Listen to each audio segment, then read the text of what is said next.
Chapter 10:18. Can you solve your own problems in the future? Little Qi looked angrily at the god of sleep beside her. I'm not your manager. Which manager wants to be like you? An artist doesn't even need to debut. She hides herself.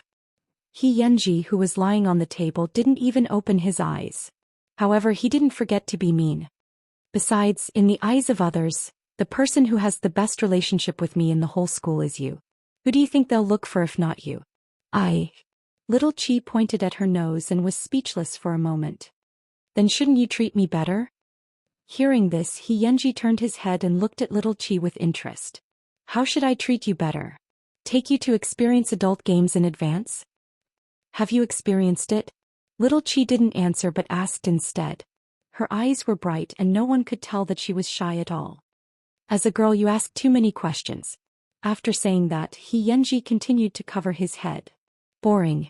Little Qi snorted lightly and continued to bury her head in copying the answers with difficulty. After all, she still had to hand in her homework. However, she didn't know that ever since He Yanji arrived at school, he would never speak more than 3 sentences to the teacher. However, he would never stop chattering with her. In her opinion, this was the interaction that deskmates should have.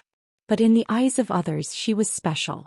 Not only was her identity special, but she was even more special in He Yanji's eyes. Special my foot.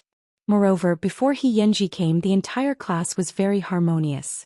Everyone helped each other and loved each other. There was no need to mention how united they were. However, ever since He Yanji came, the girls of the entire grade were restless. No, it was the entire school. Was she crazy? Little Qi felt that she shouldn't change her seat, but transfer to another school. He Yanji didn't notice Little Qi's thoughts and continued to do whatever he wanted. The reason why he accepted Little Qi by his side was that she was rarely infatuated. Moreover, he had never thought of taking the initiative to find out more about Little Qi. However, when he heard it in the bathroom of the Holy Land of Gossip, he still pricked up his ears. Xingqian has really fattened up by herself. She's awesome when she's rich, but she's a little silly. So many people have borrowed money from her, but no one has ever returned it. I just saw a girl who's close to her borrow money, but then she turned around and scolded Xingqian. You really can't guess a woman's mind. How could those girls have any real friends? If Xingqian wasn't rich, who would play with her? Last place, huh? He Yanji pretended not to hear it. However, after returning to his seat, he could no longer sleep. Was the person beside him really that stupid? Thinking of this, He Yanji couldn't help but look at Little Qi. He saw that she was holding her notebook and writing something. Idiot. Little Qi was baffled by the scolding. Is he out of his mind? You're the one who smoked. Did you borrow a lot of money from your classmates? He Yanji asked Little Qi directly. Do you have to use this method to make friends and prove that you're rich? Do you know what those people are saying about you behind your back? What do they say? Forget it. He Yanji didn't want to meddle in other people's business. Moreover, Little Qi's family was indeed rich. She was so stupid, what could he do? The most irredeemable thing about a person was their intelligence. Seeing that he suddenly stopped talking, Little Qi handed him the notebook that she had just scribbled on. He Yanji took it impatiently and flipped through it casually. He saw that it was densely packed with accounts. I remember them all. My dad will send these bills directly to their homes in the end. Who would dare to not pay when Zhongting asked for money? Moreover, she even collected interest. Some of these idiots were beaten up by their parents for no reason. Some of them knew what was going on, so they didn't dare to come and borrow money. He Yanji. He couldn't understand the operations of rich people. Forget it. She wasn't so stupid that she couldn't be saved. Chapter 10:19. Be wary of girls too. Otherwise, one day I'll sell you and you'll still be counting money for others. Heh. Little Qi snorted lightly and signaled him with her eyes. Turn the page. He Yanji turned the other page in confusion and saw that the names of all the students were written on it. Many of the names were crossed out. It meant that they could not have a close relationship. I know what those gossips are saying behind my back. It turned out that this girl knew everything. Who asked me to have such an awesome dad? As for friends, 1 or 2 is enough. As for the rest, I'll just muddle through. Little Qi took back her notebook and closed it. When she frowned, she looked like a little adult. Although she looked like she was insensitive and liked to go off the rails, she could see things clearer than anyone else. Of course, Xianxia also noticed that his name was at the end of the list. However, so far it had not been crossed out. You can choose to live a protected life. My parents aren't people who need protection. Why do I need protection? Little Qi looked indifferent.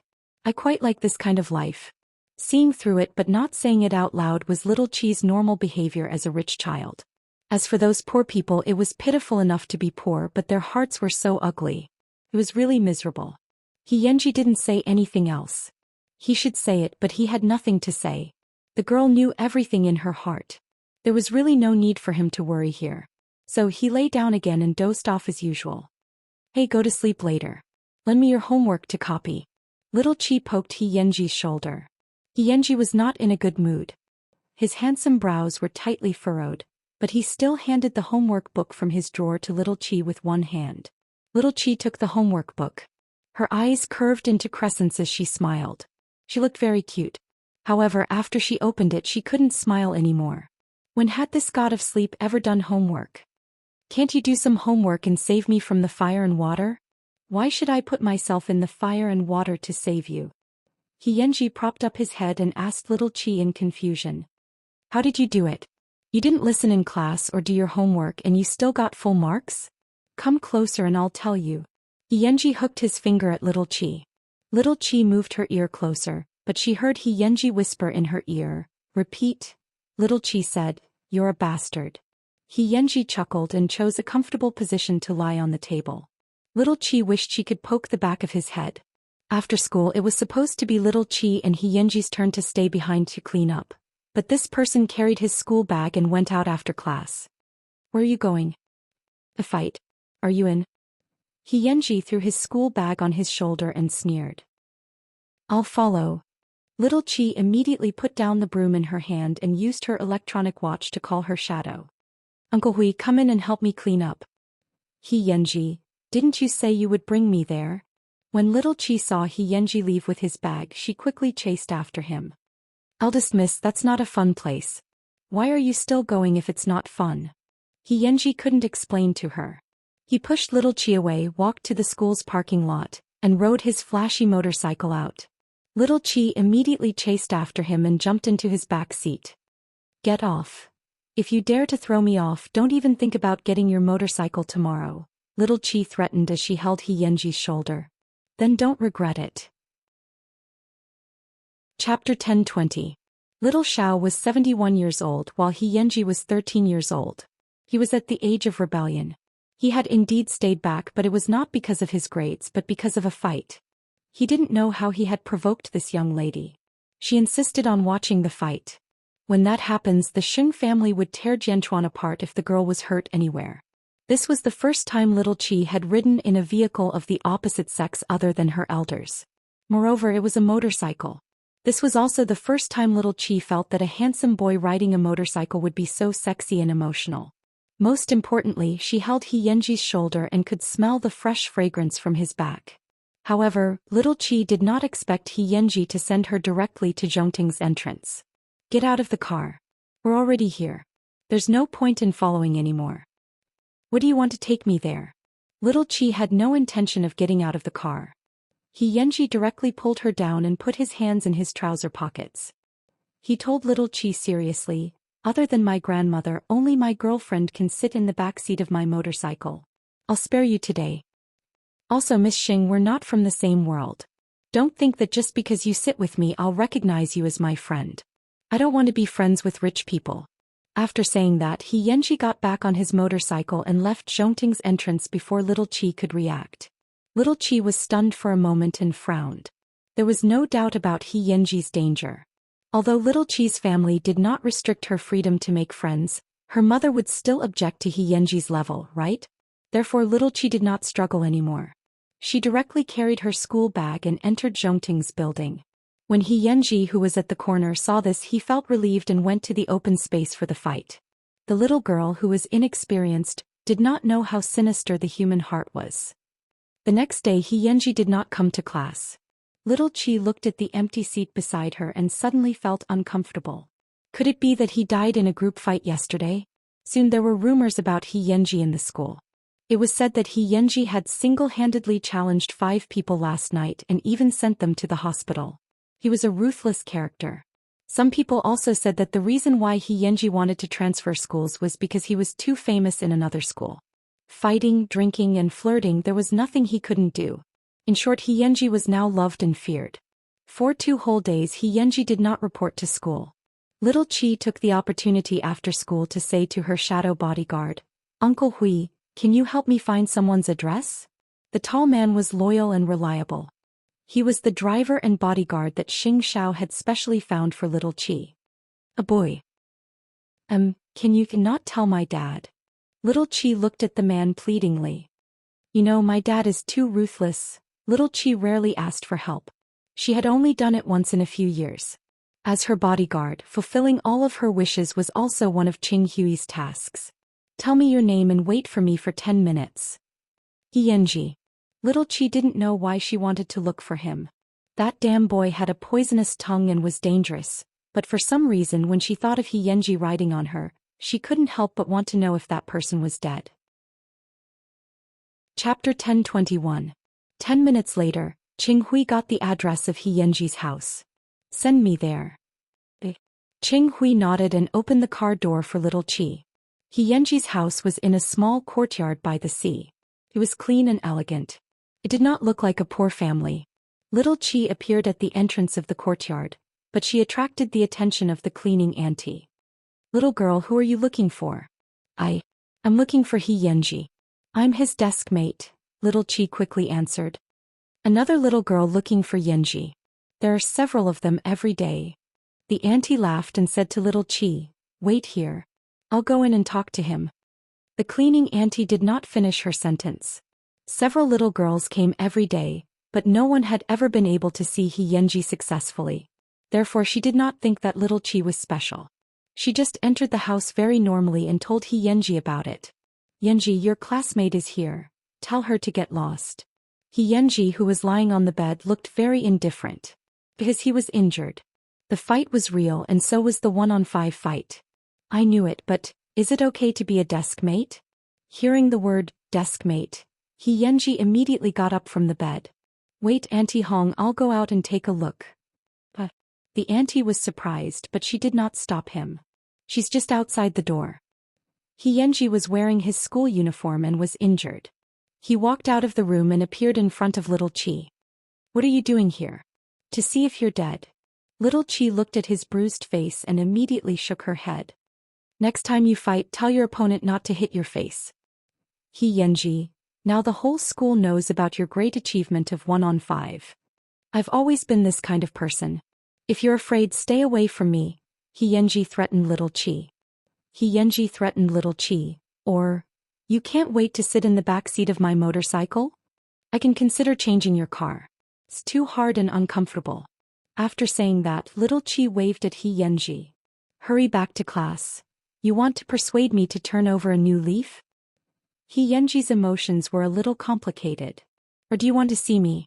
I want to play with you. After saying that, little Chi waved her hand and turned to leave the courtyard. Her posture was not bashful at all. It was as if she wanted to be friends with him from the bottom of her heart. When He Yanji saw this, he couldn't help but laugh. There was a look of disbelief on his handsome face. Did this little girl know what danger was? However, it was also because of this that He Yanji clearly knew that the name Xing Qingwan was interesting. Yanji, do you like that little girl? The cleaning auntie had been hiding behind them for a long time. When she heard the contents of their conversation, she blushed and her heart raced. This is the first time I've seen you chatting with a girl. Kids nowadays, do they start dating at such a young age? Aunt Hong is very special, isn't it? However, if I come into contact with her, I probably won't have a good life in the future, right? He Yanji's tone was slightly self-deprecating. Young master, ever since Sir and Madam left, you've become stronger. I know that it's not easy for you to guard the inheritance at such a young age, but you're still a child. You can't let yourself bear too much. He Yanji didn't say anything. He just touched the corner of his swollen mouth. Chapter 1022. The next morning He Yanji went to school. This was beyond everyone's expectations. The wound on his face confirmed the rumors that he had indeed gotten into a fight, and it was 1 against 5. However, when he arrived at school he still fell asleep. Even the teacher could not do anything to him. When little Qi entered the classroom and saw Xianxia, the corners of her mouth curled up slightly. She didn't know why she felt at ease, but in short, it was much more secure than when he wasn't around. The two of them still got along the same way as before. Xianxia still slept when he should. The only thing that could cheer him up was probably physical education class. On the wide basketball court, little Qi sat on the ground with a bottle of water and watched the boys play against each other. She didn't like to move because her father had arranged enough extra self-defense classes. She also didn't like to join the girls' events. However, just as the group of boys was resting, a hand suddenly appeared in front of little Qi and snatched the mineral water from her hand. He held it in his hand and gulped it down. "That's what I drank." Little Qi frowned as she looked at Xianxia, who was sweating profusely. "You were the one who called me back to class. Are you reluctant to part with a bottle of water?" Xianxia twisted the cap back and returned the bottle to little Qi. "Leave some for me." Little Qi was stunned for a moment. Before she could answer, Xianxia's figure returned to the basketball court. The two of them drank the same bottle of water. Did he want her to become the female lead of a scandal and be attacked by everyone? Fortunately, their little flirtation did not attract the attention of the people around them. Otherwise, little Qi felt that she would probably have to endure the lasers of all the girls in the school. It couldn't be helped. After knowing that Xianxia had fought 1 against 5, all the girls in the school went crazy. They felt that he was so cool, handsome and stylish. Whoever was his girlfriend in the future would be too proud. But so far all the girls in the school except for little Qi could not talk to him normally. After a basketball game, even though Xianxia's face was injured, there were still some infatuated girls who thought that he was extremely handsome. They were not afraid of death and came up to him to hand him a love letter. "Classmate Xianxia wiped his sweat as he looked at her. "You're in the way." Little Qi was not far away, but she did not go forward to disturb him. She just quietly watched the show. "I like you." The long-haired girl handed over a beautiful gift box, showing her sincerity. "You want to be my girlfriend? Sure, let's get a room tonight. If there is, I won't be responsible for it. Let me make this clear first. Moreover, you are at most lover number 10. The other party was stunned. Then his face turned red. Xianxia's lips curled up dangerously. Then he said to the other party, "I don't play with girls' hearts. Let's do it for real. What do you think?" The other party was scared away by Xianxia's bold words. Then he returned to little Qi's side, took the small bottle of mineral water and drank it in one gulp. "What's the excuse this time?" little Qi asked him. "I said I wanted to sleep with her," Xianxia replied teasingly. In the end, who knew that she wouldn't be scared? Other little girls just want to write love letters and hold hands with you. At most, they just want to hug and kiss you. You're so fierce the moment you come. Who wouldn't be afraid? What about you? Xianxia threw the bottle of mineral water into the trash can and asked her with a faint smile. Chapter 1023. As for me, I know you just like to have sex. Actually, you wouldn't do that at all. Little Qi shrugged. You're wrong. I would really do that. It's just that I'm not so hungry that I want to sleep with anyone. Xianxia walked to little Qi's shoulder and whispered into her ear, "If it's you, I might not be able to control myself." Seeing his naughty smile, little Qi ignored him and pushed his head away. "That's enough. You're an innocent little virgin who still has your first kiss. You just like to put on a show." "How do you know I still have my first kiss?" Xianxia sat down on the ground with a faint smile on his face. "Didn't you leave it for me?" Little Qi asked matter-of-factly. "If you kiss someone else, then I don't want it anymore." Xianxia's heart skipped a beat because there had never been a girl who could ignore his teasing. Instead, she could naturally tease him back. "You Xing family members are quite bold. Why don't we find a small forest and do it?" When little Qi heard this, she kicked him. "Quit while you're ahead."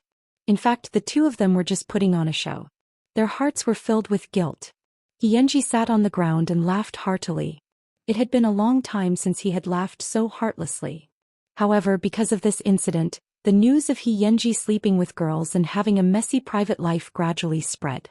There were even more exaggerated rumors that he had already gotten several girls pregnant. When little Qi heard these rumors, she was quite helpless. This person was good at ruining his reputation. If this continued, he would probably have to transfer schools again. The teacher had looked for Xianxia, but it was just rumors. What could the teacher do? He couldn't just expel someone for something that no one had seen before, could he? Xianxia was as indifferent as ever. He continued to sleep in class. However, little Qi poked his shoulder. What? Xianxia's eyes were sleepy. Do you really want to transfer schools? Little Qi asked him, propping herself up with her arm. You live by the sea. Why do you care so much? Xianxia felt that this kind of question was very boring. If you don't want to transfer schools, can you not make yourself into a heinous scum of society? Little Qi glared at him. I don't want you to get lost before I even gave my first kiss. After Xianxia heard this, he rubbed his fluffy hair. I owed you in my previous life. Who told you to cherish my first kiss? Xianxia asked. Are you sure that I'm the one who cares about you and not you? Whatever. Anyway, if you leave, I'll have a new desk mate. Little Qi looked indifferent.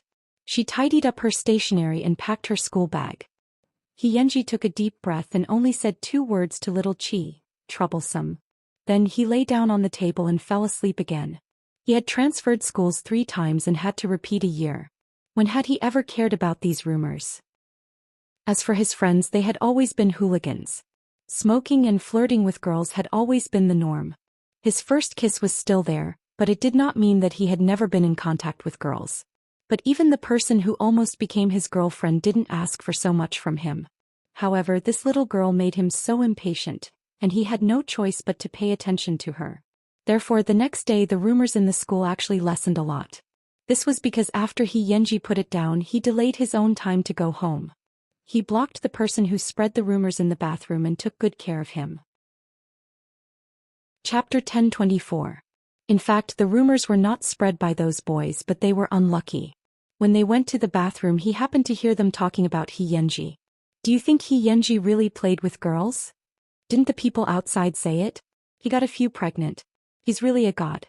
Without parents' upbringing, wouldn't he be so despicable? With a loud bang, the bathroom door was suddenly opened. Then the 3 boys saw Xianxia's scowling face. Since you know that I don't have parents' upbringing, you still dare to talk behind my back? When the 3 boys saw the wound on his face, they immediately shrunk into a ball. Do you want to go to the hospital that badly? No. The 3 of them waved their hands at the same time. Have you seen me play with women? No. The 3 of them seemed to be trembling with fear. Xianxia suddenly stopped talking. He went forward and grabbed one of the boys' school bag. He saw his class and name. Listen up, I didn't get a woman pregnant and I'm not interested in those pure primary school students in school. If I hear you make up nonsense again, tomorrow will be your death date. Do you understand? The 3 of them nodded non-stop. Don't blame them for being afraid. Xianxia was a little taller to begin with. In addition to his intimidating aura, the students did not dare to move at all, afraid that they would be beaten up. They only dared to breathe after Xianxia left. Oh my god, I almost peed my pants. Why didn't you guys dare to go up just now? You're still talking about me. He fought 1 against 5 and they were all people from society. We have small arms and thin legs. Let's admit defeat. As a result, the next day Little Qi rarely heard rumors about Xianxia playing with girls.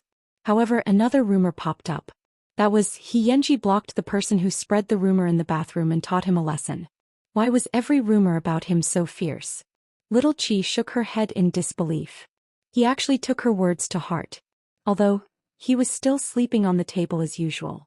Regardless of whether he played with women or not, he was still fierce. Most people in the school would take a detour when they saw him. If there was a fight in the school, everyone would have a conditioned reflex. Xianxia fought again. However, the person involved did not care. He just slept soundly on the table. Not long after, the school bell rang. However, the homeroom teacher announced that in order to keep up with the neighboring schools, they would also have to study at night from tomorrow onwards. Little Qi didn't have any objections. Anyway, it didn't matter where they played. However, her gaze naturally landed on the god of sleep. It's time for evening self-study. You hear me? Go. Xianxia propped up his head but yawned. It's good to do bad things at night. For example, Little Qi asked. Xianxia thought for a few seconds and was about to answer when a boy suddenly ran past Little Qi and bumped into Little Qi's shoulder. Xianxia was furious when he saw it. Are you courting death? The other party was scared silly. He had bumped into little Qi.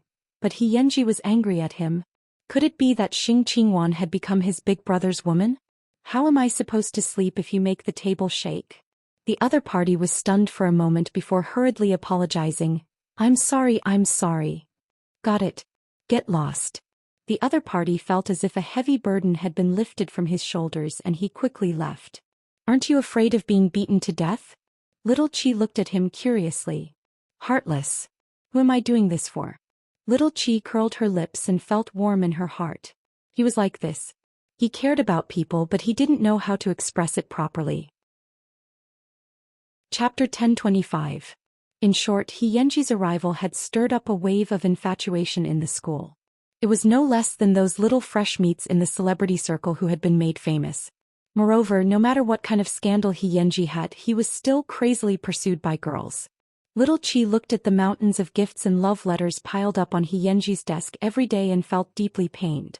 Why hadn't these infatuated fans stopped after a month had passed? However, these things had always been thrown into the trash can by Xianxia without exception. Could it be that they didn't have eyes? However, today little Qi saw a special case. Because among the pile of gifts, Xianxia actually left one behind and put it in his drawer. Without saying anything, he continued to sleep on the table. Could it be that someone's persistence had finally moved him? Someone help me ask Xianxia to hand in his homework. I'm timid and don't dare. After class, the math class representative grabbed little Qi's arm and said, He seems to only listen to you. Really? Little Qi was deeply suspicious. I'm not familiar with him. All of us saw it. After Xianxia entered the school, you were the only one he chatted with. Are you saying that I don't want to be friends with rich people, and that young ladies like you don't understand this kind of conversation?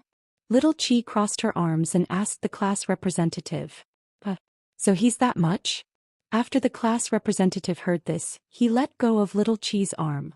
Then I can only bite the bullet and do it. Little Qi didn't know why, but there was a nameless fire in her heart. This kind of impatience made her want to distance herself from Xianxia. Perhaps even she didn't know it herself. It was because she minded that Xianxia had accepted the gift. Then little Qi saw that the math class representative was scolded by Xianxia. As for the homework, of course, it was impossible for him to hand it in because he never did it. Little Qi quickly returned to her seat, but young master, he noticed that her expression was not good. He leaned on the table and asked little Qi, Are you angry? No. Because I accepted a gift from another girl. Xianxia stared into little Qi's eyes, not allowing her to blink at all. Was this person a shrewd person? Little Qi frowned. Are you under my control? No. So you don't have to tell me who you're accepting gifts from. After saying that, little Qi picked up her school bag and left the classroom. Xianxia looked at little Qi's departing figure and chuckled. Was she jealous? Even so, it wasn't to that extent yet, but there was still some discomfort in his heart, right? She still refused to admit that she was the young miss and needed others to put her feelings in the highest position. However, he was still willing to support her. Actually, what he had just received wasn't a gift. It was just a small toy sent by his former classmate. Why are you so jealous? Which boyfriend would be able to stand it in the future? Even so, Xianxia still waited for everyone to finish class before he slowly went home. No one knew why he was lingering in the school. The next morning, little Qi saw all kinds of toys on her desk. Then Xianxi's handsome face appeared in front of her. What are you doing? The things in the package yesterday. Xianxi's tone was indifferent. Someone gave them to you. Why did you put them on my desk? Little Qi frowned. These are all my favorite things to play with. My friend sent them over. My desk can't fit them all, so I'll lend them to you. What? Xianxia answered domineeringly. Chapter 1026. Showing off for no reason. Who allowed it? Little Qi retorted. You're my cheap wife. If I don't put you here, who should I put there? Xianxia said matter-of-factly. When little Qi heard the word cheap wife, she immediately lost her temper and completely forgot to retort. If you put me here, how am I supposed to attend class? Why don't you sit on me? Hearing Xianxi's lewd words, little Qi ignored him. She picked up the box on the ground and put Xianxi's toys back one by one. Keep your childhood well. I can't remember it for you. Xianxia took the box and smiled faintly. Before class, he deliberately said to little Qi, You really don't want it? It's stained with my aura. Heh. Little Chi snorted. She had always known that Xianxi's frivolous words to her were just for fun. This person had never been serious. Xianxi also understood in his heart that little Chi looked like a piece of transparent white paper, pure and untainted. Moreover, she was soft and looked like she was easy to bully, but her heart was colder and more determined than anyone else. She just looked easy to tease. In fact, it was very difficult for anything to really pry open her heart. Such a young child had such determination. This could not be separated from the influence of her parents. That was what Xianxi thought. Then he continued to sleep on the table. However, it was almost the midterm exam. In order to let the students in the class improve a little, the form teacher suggested that the top 20 students in the class should tutor the bottom 20 students. After the form teacher suggested this idea, little Chi immediately felt many pairs of eyes looking at Xianxi, who was lying on the table. It seemed that they all wanted him to tutor them. I have a list in my hand. It's randomly arranged. My goal is to hope that you can help each other. Student He, don't sleep anymore. Don't even think about running away from this tutoring. It's time for you to interact with the students in the class. The old witch specially called Xianxi's name twice. There are a total of 20 groups. I'll read the names. First place, Xianxi, you tutor. Xianxi finally propped up his head. He rubbed his hair and looked at the old witch. I'll tutor the one next to me. I'm too lazy to move. Who needs your guidance? Little Chi muttered softly. But the homeroom teacher hesitated. If it's a boy, I can't guarantee that I won't do anything. If it's a girl, she's definitely more dangerous than Xing Qingwan. Teacher, what do you think? The teacher took a deep breath and pushed up the glasses on the bridge of his nose. In the end, he had no choice but to compromise. Think carefully. She's ranked last. Only by counting down can I show my ability. After saying that, Xianxi lay down again. Little Chi took the opportunity to look around. The girl's eyes were filled with jealousy, as if they wanted to tear her apart. However, little Chi was not modest at all. Who asked the first place to take a fancy to her? No matter how others looked at her, she would act as if she didn't see anything. After the homeroom teacher read out the name list, he placed his hands on the table and said, "From now on, the evening self-study session will be the time for you to tutor each other. There's still half a month before the midterm exams. I hope that the average score of our class can increase by a few places. We won't always be last, especially for certain students." Little Chi, what's wrong with the countdown? You don't allow people to get bad grades? It's not like I've eaten your rice. Bookmark for easier reading. Chapter 1027. At 7 p.m. the evening self-study session began as scheduled. Little Chi looked at Xianxi beside her and couldn't help but roll her eyes. Why do you have to do this? The commissary in charge of studies is staring at you eagerly. Xianxi slept until he had a headache. He finally propped himself up and looked at little Chi. Which subject is the worst? As he spoke, Xianxi pulled out little Chi's workbook. After observing her handwriting, he only said one thing. Is your handwriting dog-paddled? Little Chi was speechless. Did I beg you to tutor me? I think I'll go find the second best student. He'll be very happy. Little Chi immediately snatched the workbook and was about to get up, but Xianxi stopped her. Forget it, forget it. You have to train your own wife. There's no need to ask someone else for this kind of thing. After saying that, Xianxi flattened little Chi's workbook. You're good at physics and chemistry, but you don't know shit about words.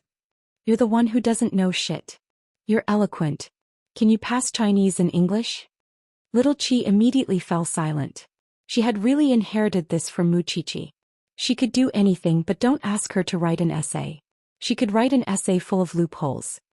I have a way to guarantee that your language skills will improve rapidly. Do you want to try it?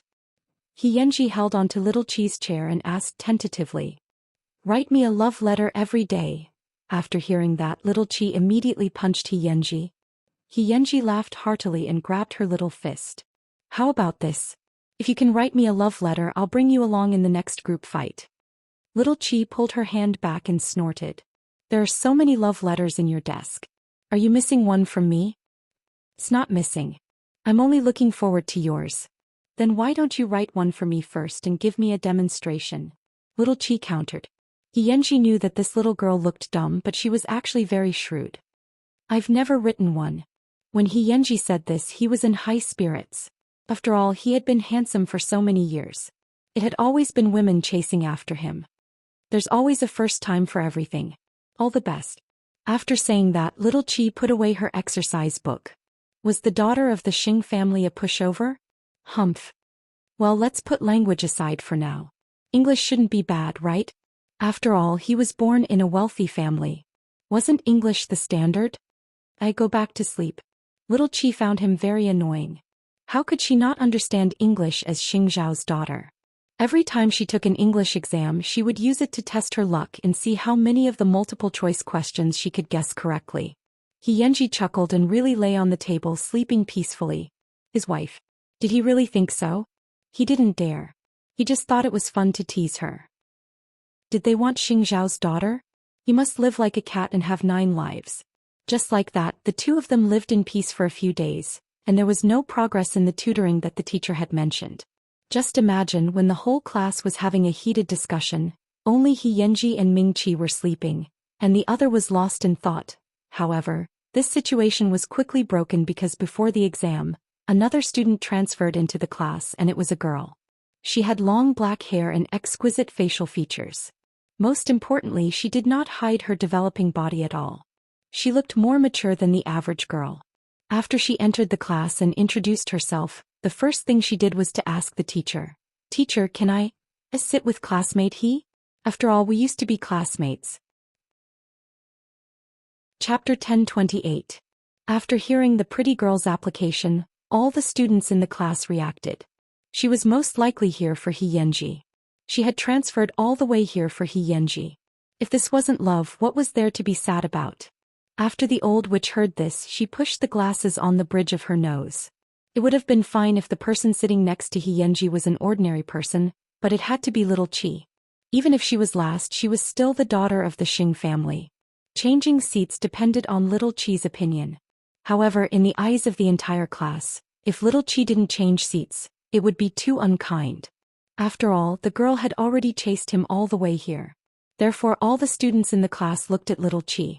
However, little Qi lowered her head and tidied up the stationery in her stationery box.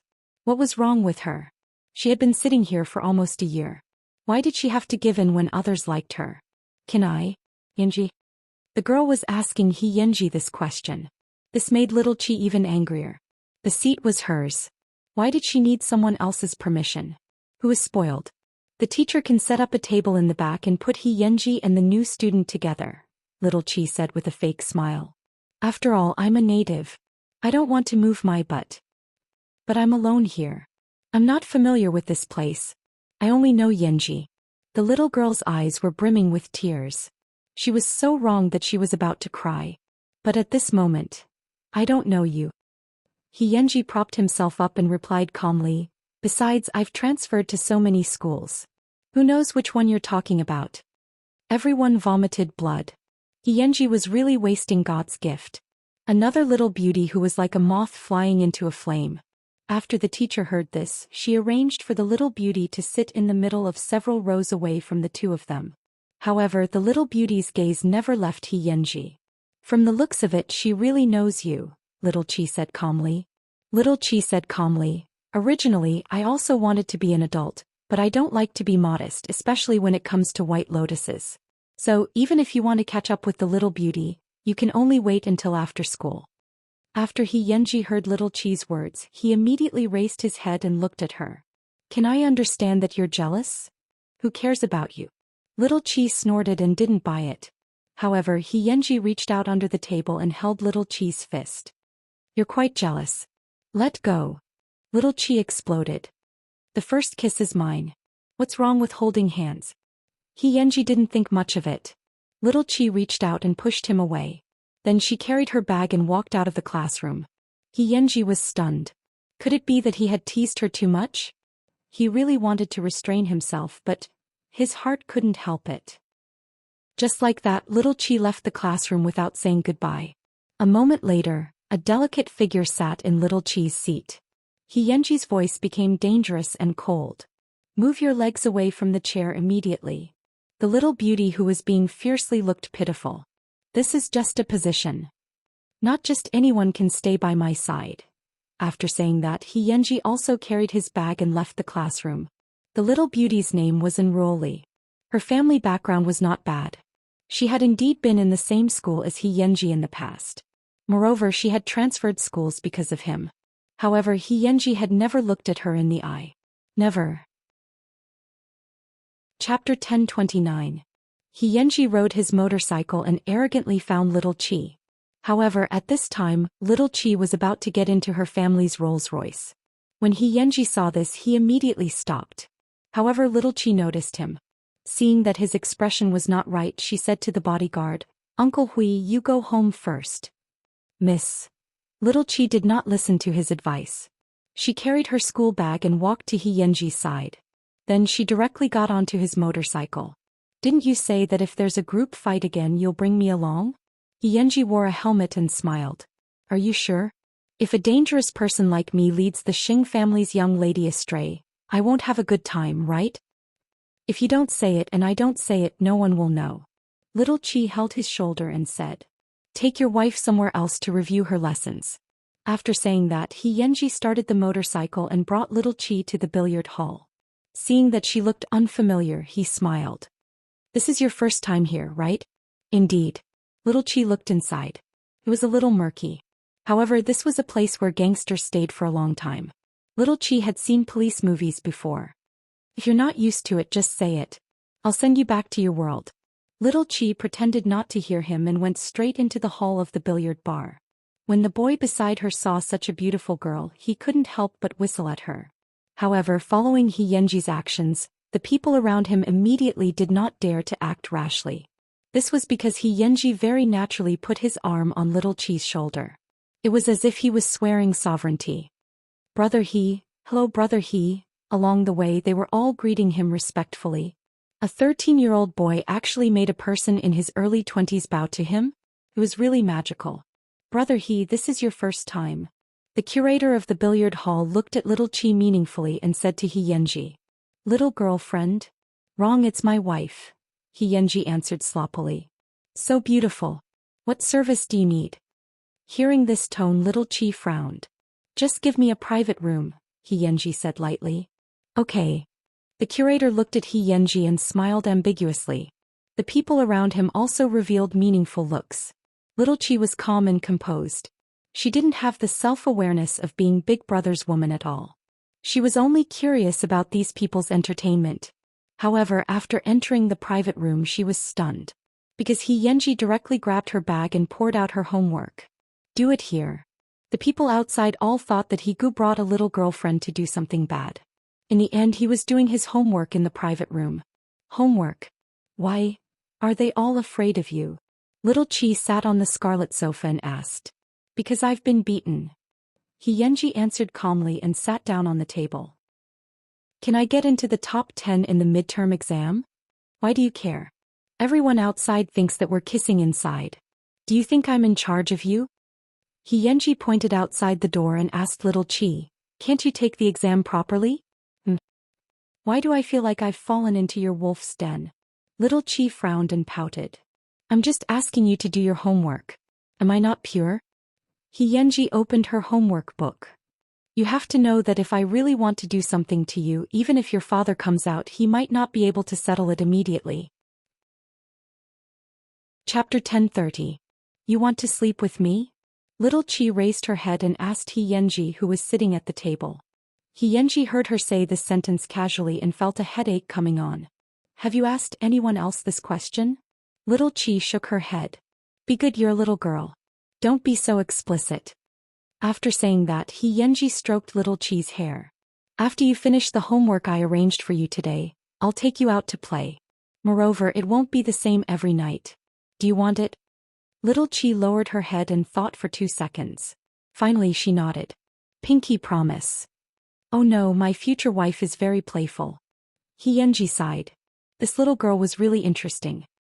"However, I reckon that your father will come looking for you soon." After little Qi heard this, she immediately raised her hand. "You guarantee my safety outside and I guarantee your safety in front of my father. My wife, what do you think?" After saying that, Xianxia jumped off the table handsomely. "The sooner you finish it, the sooner you can play something new." For the first time little Chi was full of anticipation for her homework. Aren't you going to guard me here? I'm guarding you. What else are you going to do? After saying that, Xianxia reached out and opened the door of the private room. He said to the curator, "Boss, help me keep an eye on her. Don't let anyone disturb her." "Don't worry, young master he. No one can touch your people," the curator said to Xianxia as he wiped the cup. As the curator wiped the cup, he said to Xianxia, "But aren't you accompanying your little girlfriend inside? She has something else to do." In the entire world, Xianxia was probably the only one who would bring the little girl to the billiard hall to do her homework. Little Chi's heart itched, especially when she secretly watched Xianxia play billiard through the gap.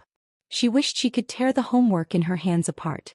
A moment later, Xianxia put down the billiard cue and returned to the private room. He picked up little Chi's homework and looked at it. His eyebrows immediately furrowed. "You only got 2 right? Who told you to go out and play by yourself without me?" After hearing little Chi's words, Xianxia couldn't help but laugh. "So you wanted me to guard you? You should have said so earlier." "No?" Xianxia didn't wait for her to refuse. He directly put down the pool cue and sat down beside little Chi. "You were the one who said that you wanted to play with me. If you really want to play with me, then focus on improving your grades. You and I both know that if you come out with me just to fool around, then the school and your parents will soon intervene.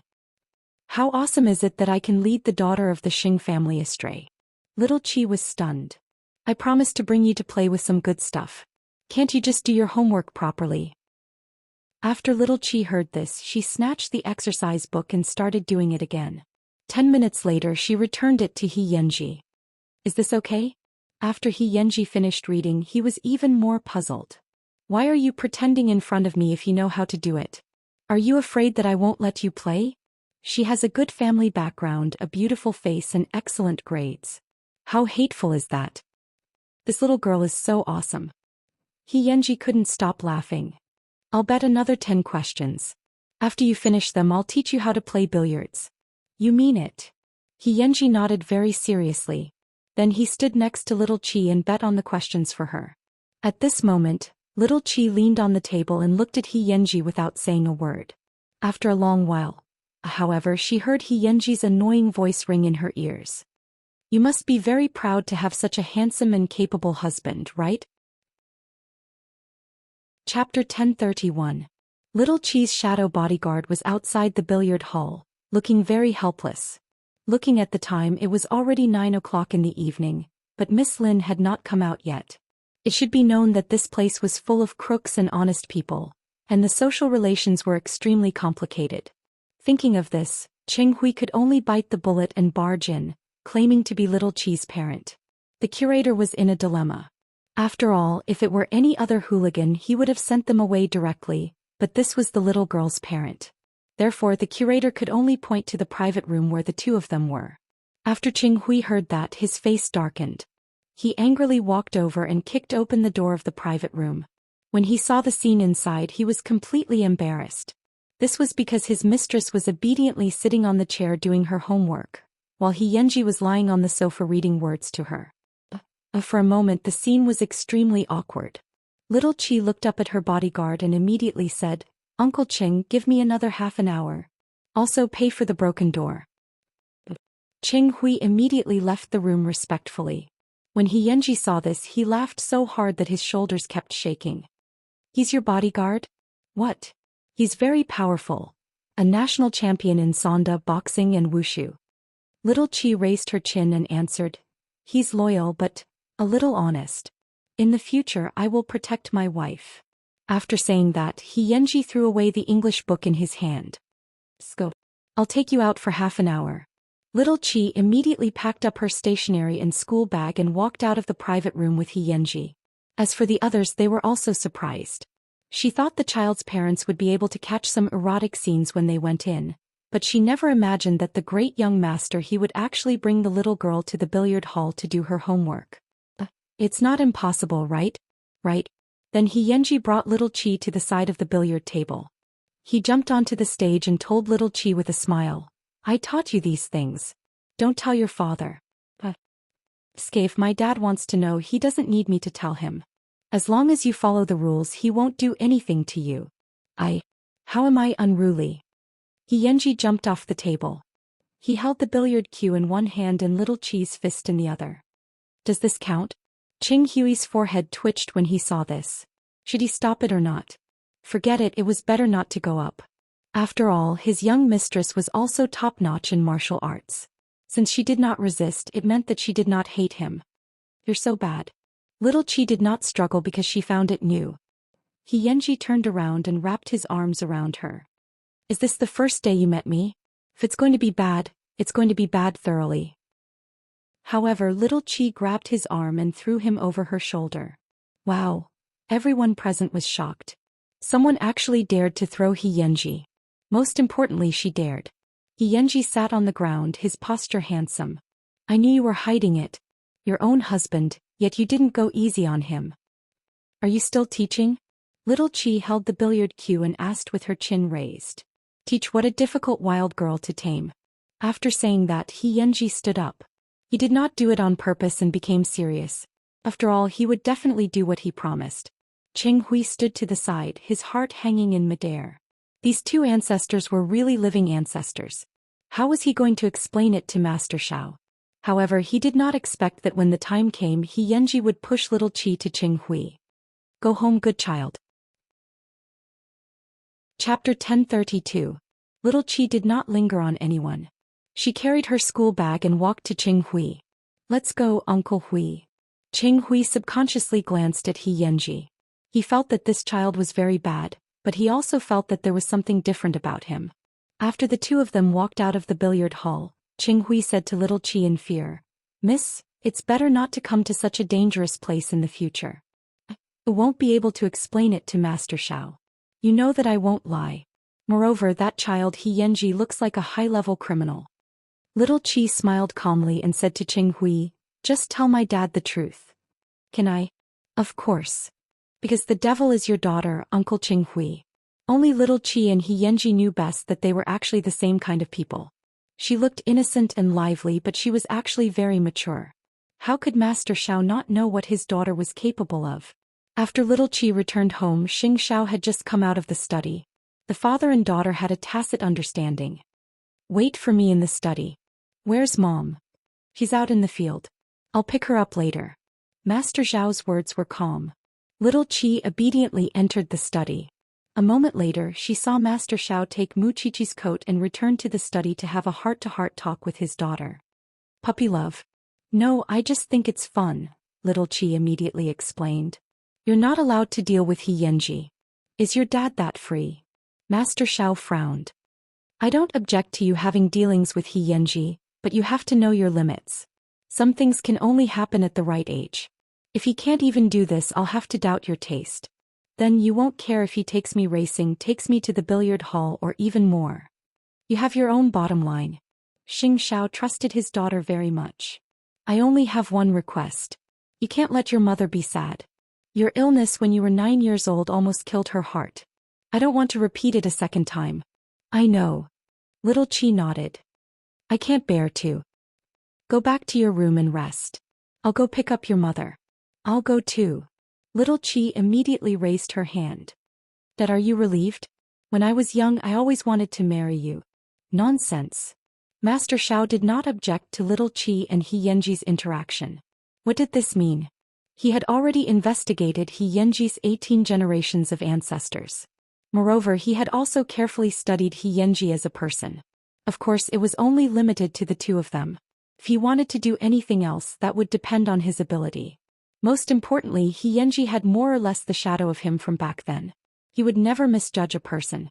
Some people might seem bad or unreasonable, but in fact the fanaticism in his heart was unimaginable. As for whether Xianxia was really as he had imagined, only time would give him the answer. After a while, the father and daughter sat in the car and chatted. Dad, why don't you like me playing with Tang Xiaobao? There's nothing I don't like. Serious people are boring. I can't bring you to experience a different life. He was disdainful of Tang Xiaobao's routine. Then you regret meeting my mother later, right? I didn't protect her since she was young. Master Xiao did not say anything. Ever since Little Chi was 5 years old, he had seen through his daughter's nature. She was definitely not a good baby. Sure enough, all these years, Only Mu Qiqi felt that her daughter was obedient and well-behaved. In fact, little Qi was too smart. Even an adult was only so. Therefore he never thought that little Qi would be at a disadvantage if she stayed together with He Yanji. His daughter did not mean that. Even 10 He Yanzis would not be able to shake her. And the way he doted on little Qi was the same as how he doted on Mu Qiqi. That person was right for his daughter. This was a conversation and secret between the father and daughter of the Sheng family. Chapter 1033. The next day in class.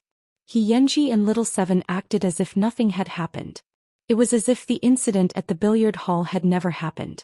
One slept as usual and the other packed up her stationery. After noon, the new transfer student sat in the front row with a lunchbox in her hand. Then she reached behind and poked He Yanji's shoulder. Yanji, I made a lunchbox for you myself. He Yanji, Little Seven watched the show. Yanji, take a look. You'll definitely like it. He Yanji, Little Seven curled her lips and continued to watch the show. And Rolly did not give up and continued to poke He Yanji's back. Finally, she ignited his anger, so he stood up irritably and looked at her. Give it to me. And Rolly was very surprised and quickly handed over her satisfactory work. However, in the next second the lunchbox was sent to the back row. He Yanji even threatened others. Eat it clean. If you don't, I'll beat you up. The little boy held the lunchbox and quickly opened it and took a big bite. Satisfied? That's what I made for you. And Rolly was very disappointed. Do you really need me to make it so clear? He Yanji rubbed his hair and looked at her impatiently. I like to chase wild girls. It's best if they're flat-chested and cold. They like to choke people and dare to ride on my motorcycle. If they have the guts to step on my back, I'll call them queen. I don't like cheap pursuits. I like people to train me. A woman like you can't satisfy me at all. Do you understand? Flat-chested, frigid. Little Seven immediately rolled her eyes. Your whole family is flat-chested. After hearing He Yanji's request, the other party immediately vowed, I can learn. He Yanji was unmoved. He even revealed a playful expression. Then he tilted his head and said to Xing Qingwan, Xing Qingwan, slap me. Little Seven had to satisfy such a request. Therefore she immediately raised her hand and slapped him without hesitation. Of course she couldn't slap a man's face. So her palm landed on He Yanji's neck. The surrounding people were instantly stunned. Perhaps only Little Seven would dare to treat He Yanji like this. Do you think you can learn this? Let me tell you, the more she hits me, the more excited I get. I'm that kind of pervert. Go home and rest. After saying that, He Yanji lay down again and continued to sleep. And Rolly looked at He Yanji, then at Little Qi. His gaze kept wandering between the two of them. However, Little Seven acted as if nothing had happened and shrugged. Why are you looking at me? He asked for it. I like him. How could I hit my lover? Little Qi took a long breath. Classmate, I hit him. I haven't complained that my hands hurt yet. And Rolly felt very hurt. She returned to her seat, feeling wronged. It had not been easy for her to convince her parents to transfer to this school. She had thought that she would be able to get close to them, but she had not expected that she would still be looked down upon. Is it wrong to like someone and want to follow them? Little Qi shook her head. She really could not understand such infatuation.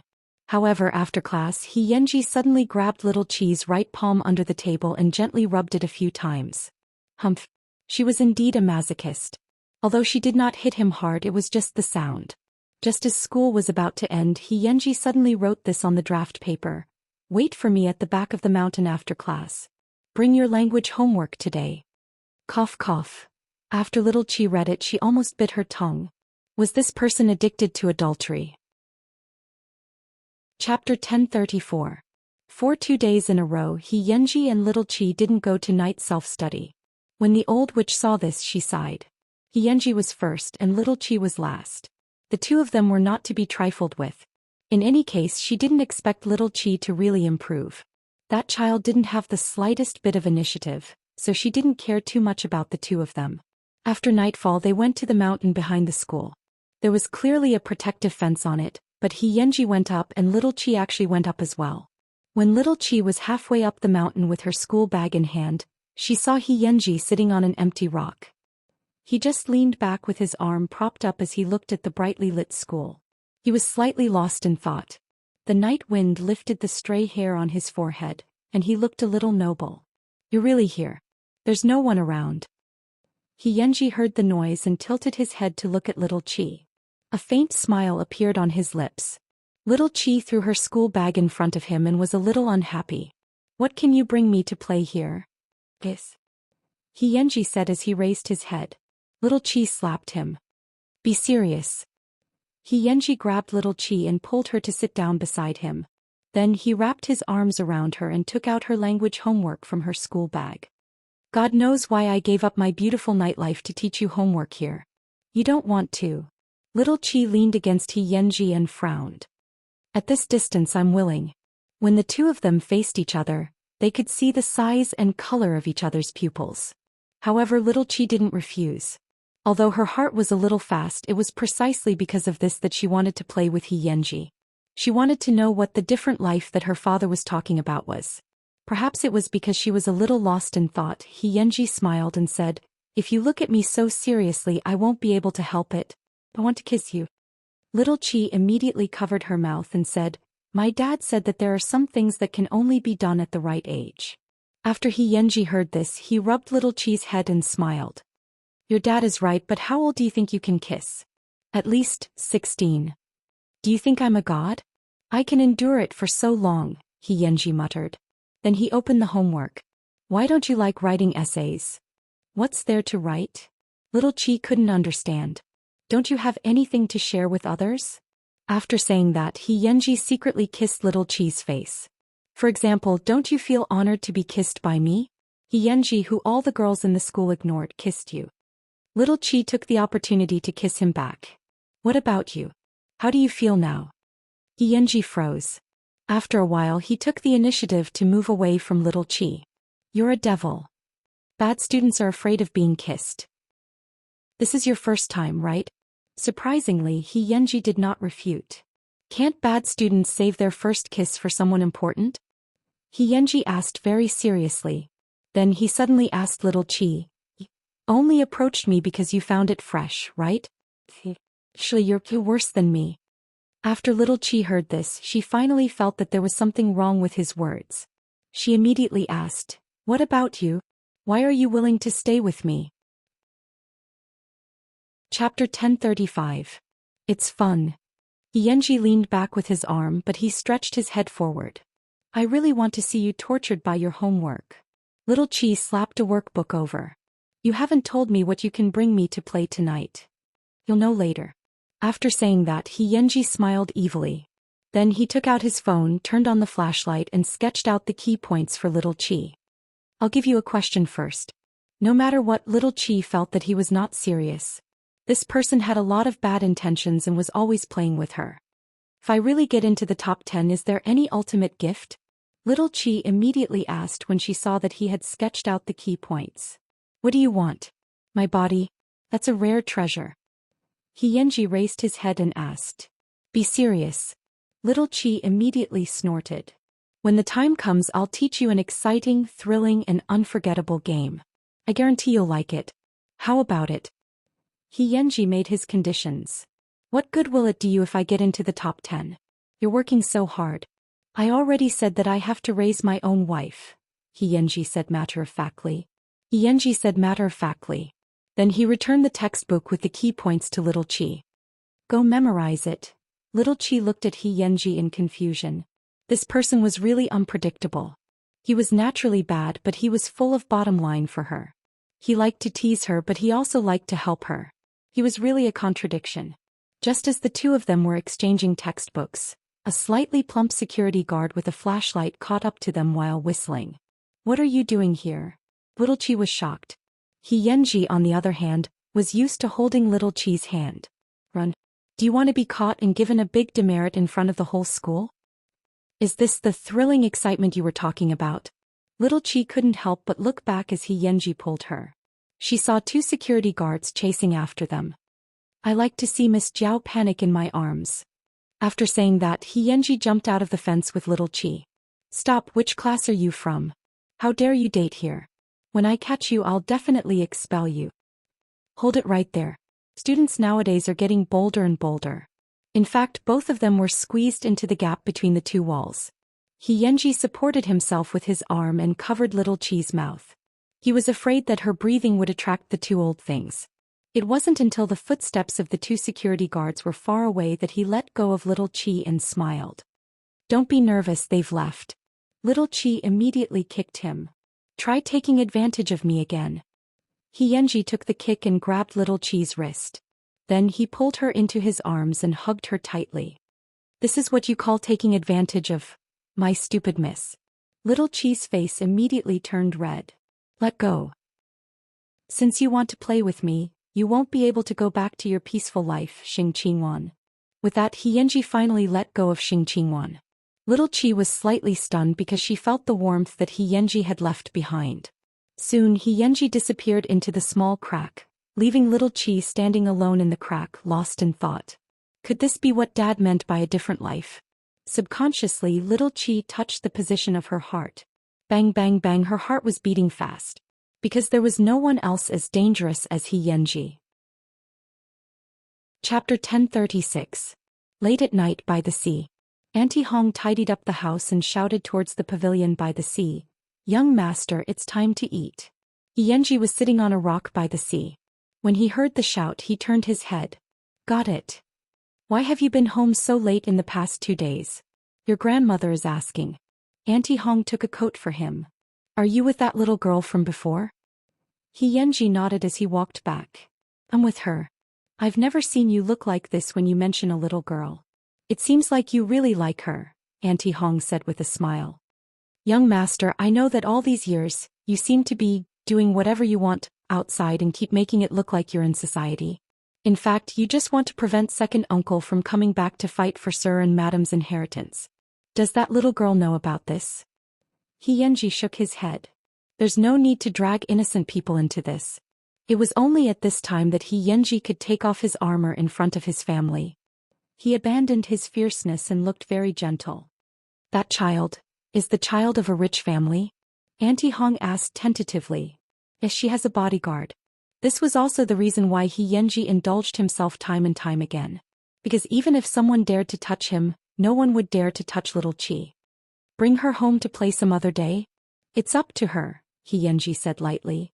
He had clearly not expressed anything seriously to little Qi because he had his concerns. However, in his heart he truly treated little Qi as his little girlfriend. "As I look at you, you always have to carefully protect the things you like." "I'm used to it." Xianxia's expression was still very indifferent. Only when he thought of little Qi panicking in his arms would he smile. A cute little wife, wasn't she? Late at night, little Qi was doing her homework under the nightlight. This shocked Muqiqi, who had returned home, so much that her jaw almost dropped. "Didn't we agree that my child doesn't need to study at night?" Little Qi immediately covered her homework and looked at Muqiqi with some resentment. "Mom, do you want me to be like you, not even knowing how to write a love letter? Who do you fancy?" Muqiqi sat beside her daughter and secretly looked at her language textbook. She found that there was another kind of handwriting besides her daughter's dog-crawling handwriting. "I'm about to take the exam. Don't disturb me." Little Qi quickly covered her textbook. "Look at how you're trying to cover it up. It's exactly the same as when I fell in love with your dad. Your mom knows the feeling of having a crush the best."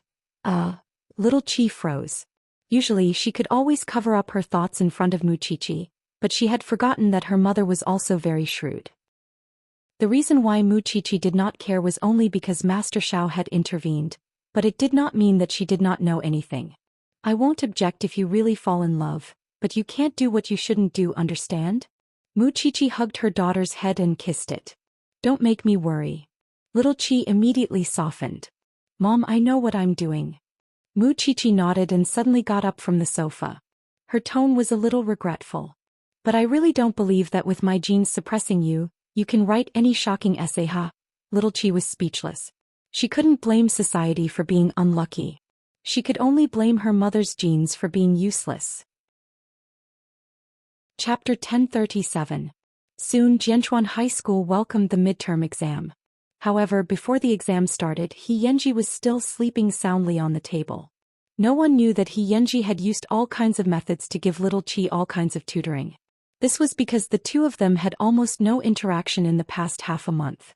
Not only that, but they did not even have classes during the evening self-study session. Through this mutual tutoring session, I've seen many students in the class improve rapidly. Of course, that's except for a few. As she said this, the old witch subconsciously glanced in the direction of little Qi and Xianxia. I hope that everyone can get good results in this midterm exam. As for a few people, I don't have any hopes. I'm prepared to be at the bottom. Little Qi couldn't be bothered with the old witch. Before the exam, she poked Xianxia's shoulder. When are you going to fulfill your promise to me? Xianxia thought for a moment and supported his chin with his palm. He looked at little Qi cynically. You can't wait to be alone with me? Be serious. Little Qi leaned against his arm with her elbow. On the day the exam results come out, Xianxia answered her with a serious expression. It's a deal. The next day, the midterm exam was held in the middle school. As someone who had to hand in her papers early every time, this time was no exception. However, just as she walked out of the classroom, she saw Xianxia walking out of another classroom. He was still handsome and cool, looking as if he didn't want to talk to anyone. Soon he brushed past little Qi. Little Qi took out her phone and sent Xianxia a text message. See you tonight? Tonight. I'm going to see another girl, Xianxia replied quickly. Little Qi looked at Xianxia's back and frowned without saying anything. She couldn't understand this man. This was the second mystery in her life. The first was her father and the second was Xianxia. He was always near and far, making it hard for people to figure him out. Little Qi felt uncomfortable, but she didn't know that the feeling of inexplicable anger when she thought of Xianxia was called jealousy. On the second day after the exam, Xianxia disappeared. He didn't even come to class. The school had another rumor about him. This time it wasn't about fighting. It was just that they saw him take a girl to the hospital. No one dared to mention the obscure part. After all, Xianxia had warned them seriously. No one dared to provoke such a dangerous person. Little Qi held her phone and did not take the initiative to contact him. It was not until 3 days after Xianxia disappeared that he sent her a text message. After school on the mountain behind the school. I want to see my wife. Who cares about you? After school, little Qi got into her family's limousine. However, throughout the entire process, little Qi was restless. Miss, what happened? Qing Hui saw that she wanted to say something but hesitated, so he quickly asked, Did that brat Xianxia make you angry? Uncle Hui, let's turn around and go to school. Little Qi suddenly changed her mind. Although Qing Hui didn't understand, he still brought little Qi back to school. At that moment, the sky was already dark. When little Qi climbed up the back mountain, the entire night sky was already revealed. Xianxia, with a face full of injuries, was sitting on a white rock. When he saw little Qi appear, he immediately smiled. I knew you couldn't let go of me. I saw you get into the car from here. Another fight? Little Qi crossed her arms and looked at him calmly. Xianxia couldn't stand her coldness, so he grabbed her arm and pulled her into his arms. Little girl, are you made of ice? Chapter 1038. The person who disappeared without a word was me? Little Qi struggled to shake off Xianxia's hand. This time Xianxia did not hold her hand. He directly pressed little Qi's head down and let her lean against his chest. Don't move. Do you think I'm very fun? Little Qi suddenly pushed Xianxia away. You can disappear whenever you want and you can see me whenever you want. Xianxia's eyes suddenly widened. After a while he suddenly laughed. Xiaowan, do you care about me a lot? Who cares about you? I have a reason to fight, but even when I'm fighting I'm still thinking about you. Xianxia held little Qi's chin and explained seriously, the first thing I did after the fight, I came to look for you. Bah! Little Qi snorted loudly. What proper reason can there be for a fight?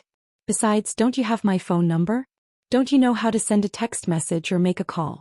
You disappeared for a few days. Who knows if you're alive or dead? You have a lot of resentment. Xianxia smiled in satisfaction and then lay on the ground. It feels good to have someone worry about me.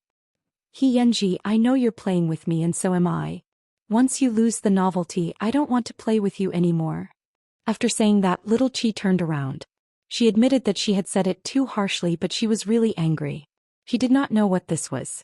However, Xianxia suddenly stood up and grabbed her wrist. I promise to tell you wherever I go, but I can't promise that I won't fight.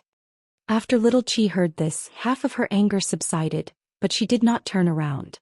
I'll tell you the reason for the fight, but not now. Because I have my reasons. Can you understand? Xianxia, what exactly are we doing? Little Chi was a little confused. They were not like classmates and they were not like lovers. It was strange. Seems that you want to control me. Xianxia returned to his cynical attitude. Don't worry, I'll control you. The results will be out tomorrow. You can't go back on your words. Also, although you're the first, you can't skip class so often. You're the one who said it, so you still have to abide by it. Don't make things meaningless. When we graduate, I'll be the only one left. Perhaps even little Chi herself did not realize how much she sounded like a girlfriend. I know, my wife. Xianxia reached out and rubbed little Chi's hair.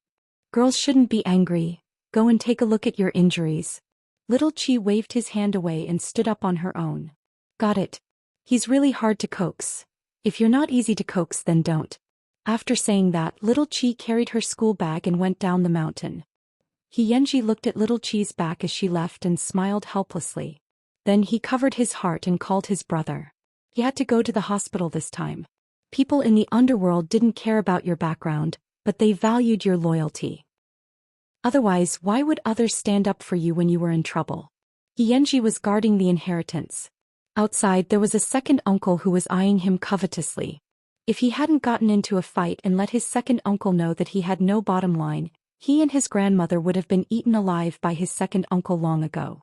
And the reason why he was safe and sound with his grandmother was all because of his fists. At the age of 13, this was the only way he could think of to protect his family, and that was to become a bully. Chapter 1039. That night, Xianxia was lying in the hospital. His brother outside was puzzled. Where did you go after the fight?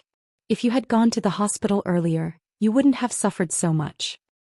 Who knows where I went? Xianxia clutched his chest and blinked at the other party.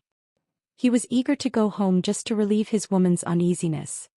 Are you okay being alone in the hospital? Do you want me to find a girl to take care of you? Xianxia shook his head. No need.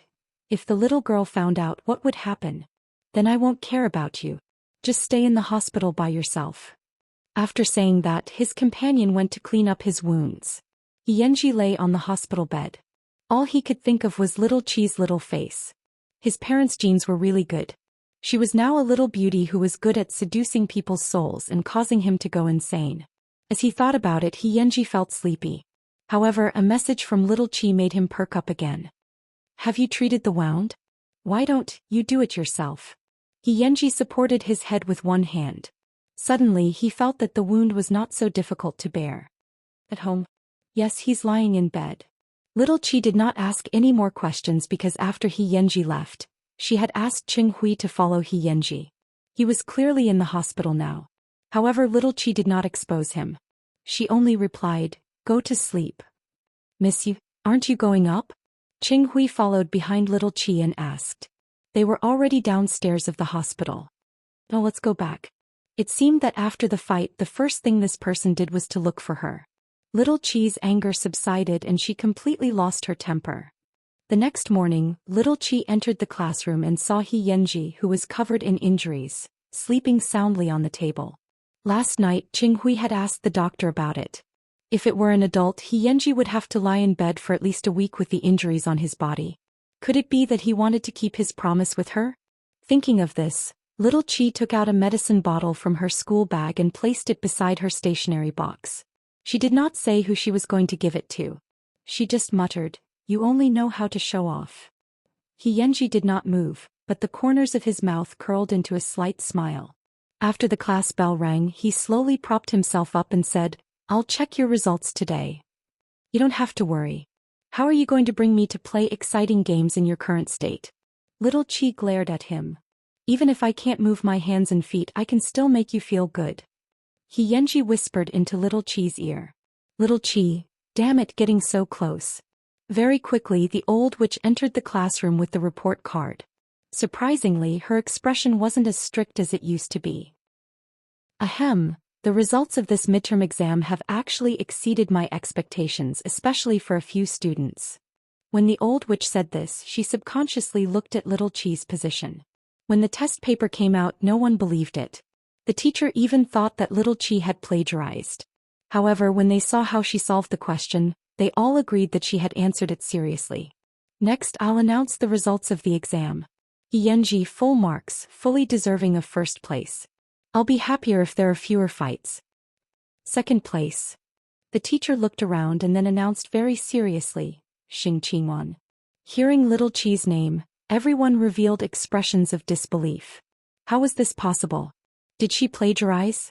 She was the last in the last monthly exam. Chapter 1040.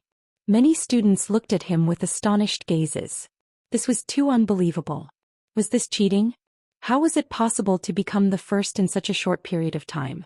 I know what you're all thinking, but the teachers have already verified it. She took the exam herself. The old witch dispelled everyone's concerns. Although it's a little unbelievable, Xingqingwan didn't cheat. Little Qi rolled her eyes. Did she need it? But I think she just wasn't serious in the past. After hearing the old witch's words, Xianxia secretly grabbed little Qi's palm and said, "You're working so hard just to be alone with me?" Pfft. Could little Qi say that she didn't intend to work so hard? She just wanted to try and see how far she could go if she took the exam seriously. Wait for me at the back door after school. Little Qi nodded slightly and broke free from Xianxia's hot palm. However, the sudden change from the last to the first in line made the whole class look at her differently. Some were jealous. Who doesn't know that she's the young lady of the Xing family? What kind of cheating artifact can't she get? Some were puzzled. Who has she been pretending for such a long time? Why did she suddenly stop pretending? Some were amused. Rich people can buy anything to play with. Isn't it all about money? Even the few girls who often talked to little Qi on weekdays were eccentric after class and hugged their small groups. This was because no one associated Xianxia with little Qi. Therefore, no one dared to speak ill of little Qi in front of Xianxia. When little Qi was no longer in her seat, they would curse her to their heart's content. Especially the boys and girls in the front row. They were originally the second and third in the class, but they were suddenly squeezed out by little Qi. They were extremely unhappy. What a scheming bee asterisk teeth. Since she's pretending, why not pretend to the end? She stole my second place and I'll be beaten up when I go home. That's right. Rich people are really annoying. Xianxia was lying on the table when he heard these words. He suddenly stood up and kicked the chairs of the two of them. He was furious. Are you done? Everyone was shocked and looked at Xianxia in fear. They didn't even dare to breathe loudly. However, Xianxia went straight to their desks and sat on them. He said to the boy first, "If you can't win, then you can't win. Can't you afford to lose? And you 2 days ago you just reached behind to borrow money and now you know that rich people hate you?" The girl immediately blushed. Seeing this, Xianxia stood up and said to the whole class, "All of you listen up.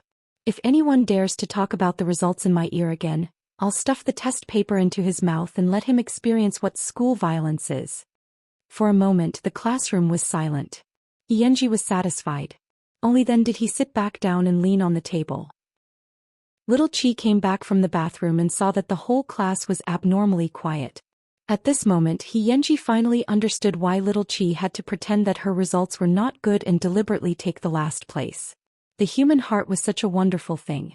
Soon it was time for school to end. Xianxia had enough sleep. He picked up his school bag and got up. At this time, many girls in the class fearlessly handed over plasters and medicine bottles. Enrollee even chased after him with the medicine box. Xianxia. This time Xianxia did not hesitate. He directly snatched the medicine box and threw it into the trash can.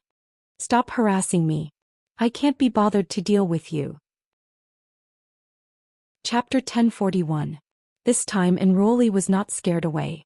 Instead, she stood in front of Xianxia and said firmly, "I can become the kind of girl you like. That's even worse. There's a saying that you should know. It's called imitating others and making a fool of yourself." After saying that, Xianxia lowered his head and threw all the things on the table into the trash can. However, he put the medicine beside little Qi's stationery box into his school bag and left the classroom with quick steps. Little Qi secretly curled her lips. She watched the whole thing and packed her school bag as if nothing had happened. However, she did not expect Enrollee to turn around and point at little Qi. "Why did he accept the medicine bottle you gave him?" After little Qi heard this, she rolled her eyes. "Are you sure you saw it clearly?" "I saw it clearly. I swear. And Ruoli was so aggrieved that she started crying. He put the medicine bottle you brought in his jacket pocket. Please, I put it on my desk. I didn't intend to give it to him. Little Chi carried her school bag on her shoulder. It's a must-have for me to practice Sonda. Do you want to try?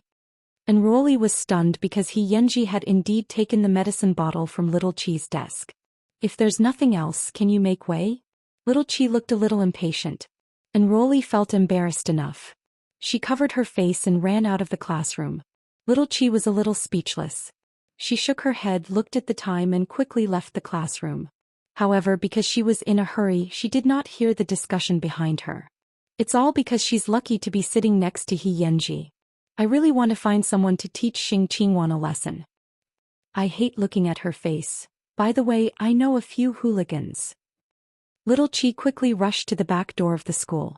At this time Xianxia was sitting on the motorcycle with his helmet on. He looked very handsome. Get on. I'll take you somewhere. Little Chi threw her school bag to him and quickly walked over, directly getting on his motorcycle. Xianxia immediately sped up and brought Little Chi to his secret holy land. Little Chi saw him enter a small forest and immediately felt a little nervous. Why did you bring me here? Xianxia stopped the motorcycle and immediately smiled. I told you to call for help but no one answered. Do you want to deepen your dark circles? Little Chi raised her fist and threatened. Alright, I won't tease you anymore. Usually when I'm in a bad mood I come here to play this exciting game. It's a mountain cross-country. My sweet Miss Xing, do you dare to play? But I don't have a motorcycle. Little Chi looked around. There was no one here, only she and Xianxia. What are you thinking? Today I'll show you how to ride a motorcycle. With that Xianxia gestured to his back seat. Get on. Little Chi didn't move. She was worried. What? You don't dare. Little Chi was agitated and immediately stepped into Xianxia's back seat. Xianxia put on his helmet and smiled. Hold on tight. If someone falls later I won't be responsible. Little Chi subconsciously tilted her body and reached out to hug Xianxia's waist. She didn't expect him to have muscles at the age of 13 or 14. Thinking about it, it was also because of the frequent fights. Let's go. Little Chi looked fearless, but in fact if she really encountered such a thrilling and exciting thing she would still scream. Xianxia's speed was very fast and the downhill road was almost all curves. Little Chi could only hug Xianxia's waist tightly. At this moment she didn't dare to think too much. Even when they reached the foot of the mountain and the motorcycle had stopped, Little Chi didn't dare to let go. When Xianxia saw this he couldn't help but ask with a chuckle, "How long are you going to hug me for?" Chapter 1042. Little Chi quickly let go and said with some resentment, "You're the most annoying, don't you like it?" Xianxia couldn't help but tilt his head back and smile. It's your first time so it's normal for you to be afraid. When you learn how to play in the future you'll definitely be addicted to this game. Little Chi relaxed and sat on the motorcycle swinging her legs. It's dark. Do you want to go to my house for dinner? Xianxia pointed at the house not far away. Right there. Who's in your house? Me, Grandma, Auntie Hong, the auntie you met last time. Xianxia put on his helmet again and started the motorcycle. I'll send you home at 9 o'clock tonight. Little Chi didn't refuse, but her gaze once again fell on Xianxia's waist. Now that they were on flat ground, did she still need to hug Xianxia? Perhaps he was deliberately teasing Little Chi, but Xianxia deliberately made a sharp turn. Little Chi immediately hugged his waist and pressed her face against his waist. You did it on purpose. If you're more self-conscious I won't need to play tricks on you. Xianxia, who was riding in front, revealed a confident smile. Soon the two of them returned to the small house by the sea. However, Xianxia pushed gently and saw that the iron door of his house was open. Therefore he instantly put away his playful expression and became serious and nervous. Little Chi also saw that the yard was unusual because the flowers and plants were everywhere. Xianxia was worried about his grandmother so he ran straight into the house. He saw Auntie Hong sitting on the sofa slightly injured. Xianxia, your grandmother's fine. It was obvious that she was seeking revenge. Xing, go home immediately. Xianxia turned his head to look at Little Chi with a serious expression that had never been seen before. Come to class tomorrow. Little Chi didn't pester him and directly called Qing Hui. It was a matter of a man's dignity, And little Qi actually understood it very well. He was clearly only a 13-year-old boy, but he had lived a daunting life. Xianxia held her palm and nodded. Be careful on the road. Soon Qinghui drove over to pick her up. Little Qi didn't hesitate and immediately left the small courtyard. However, along the way little Qi didn't say a word.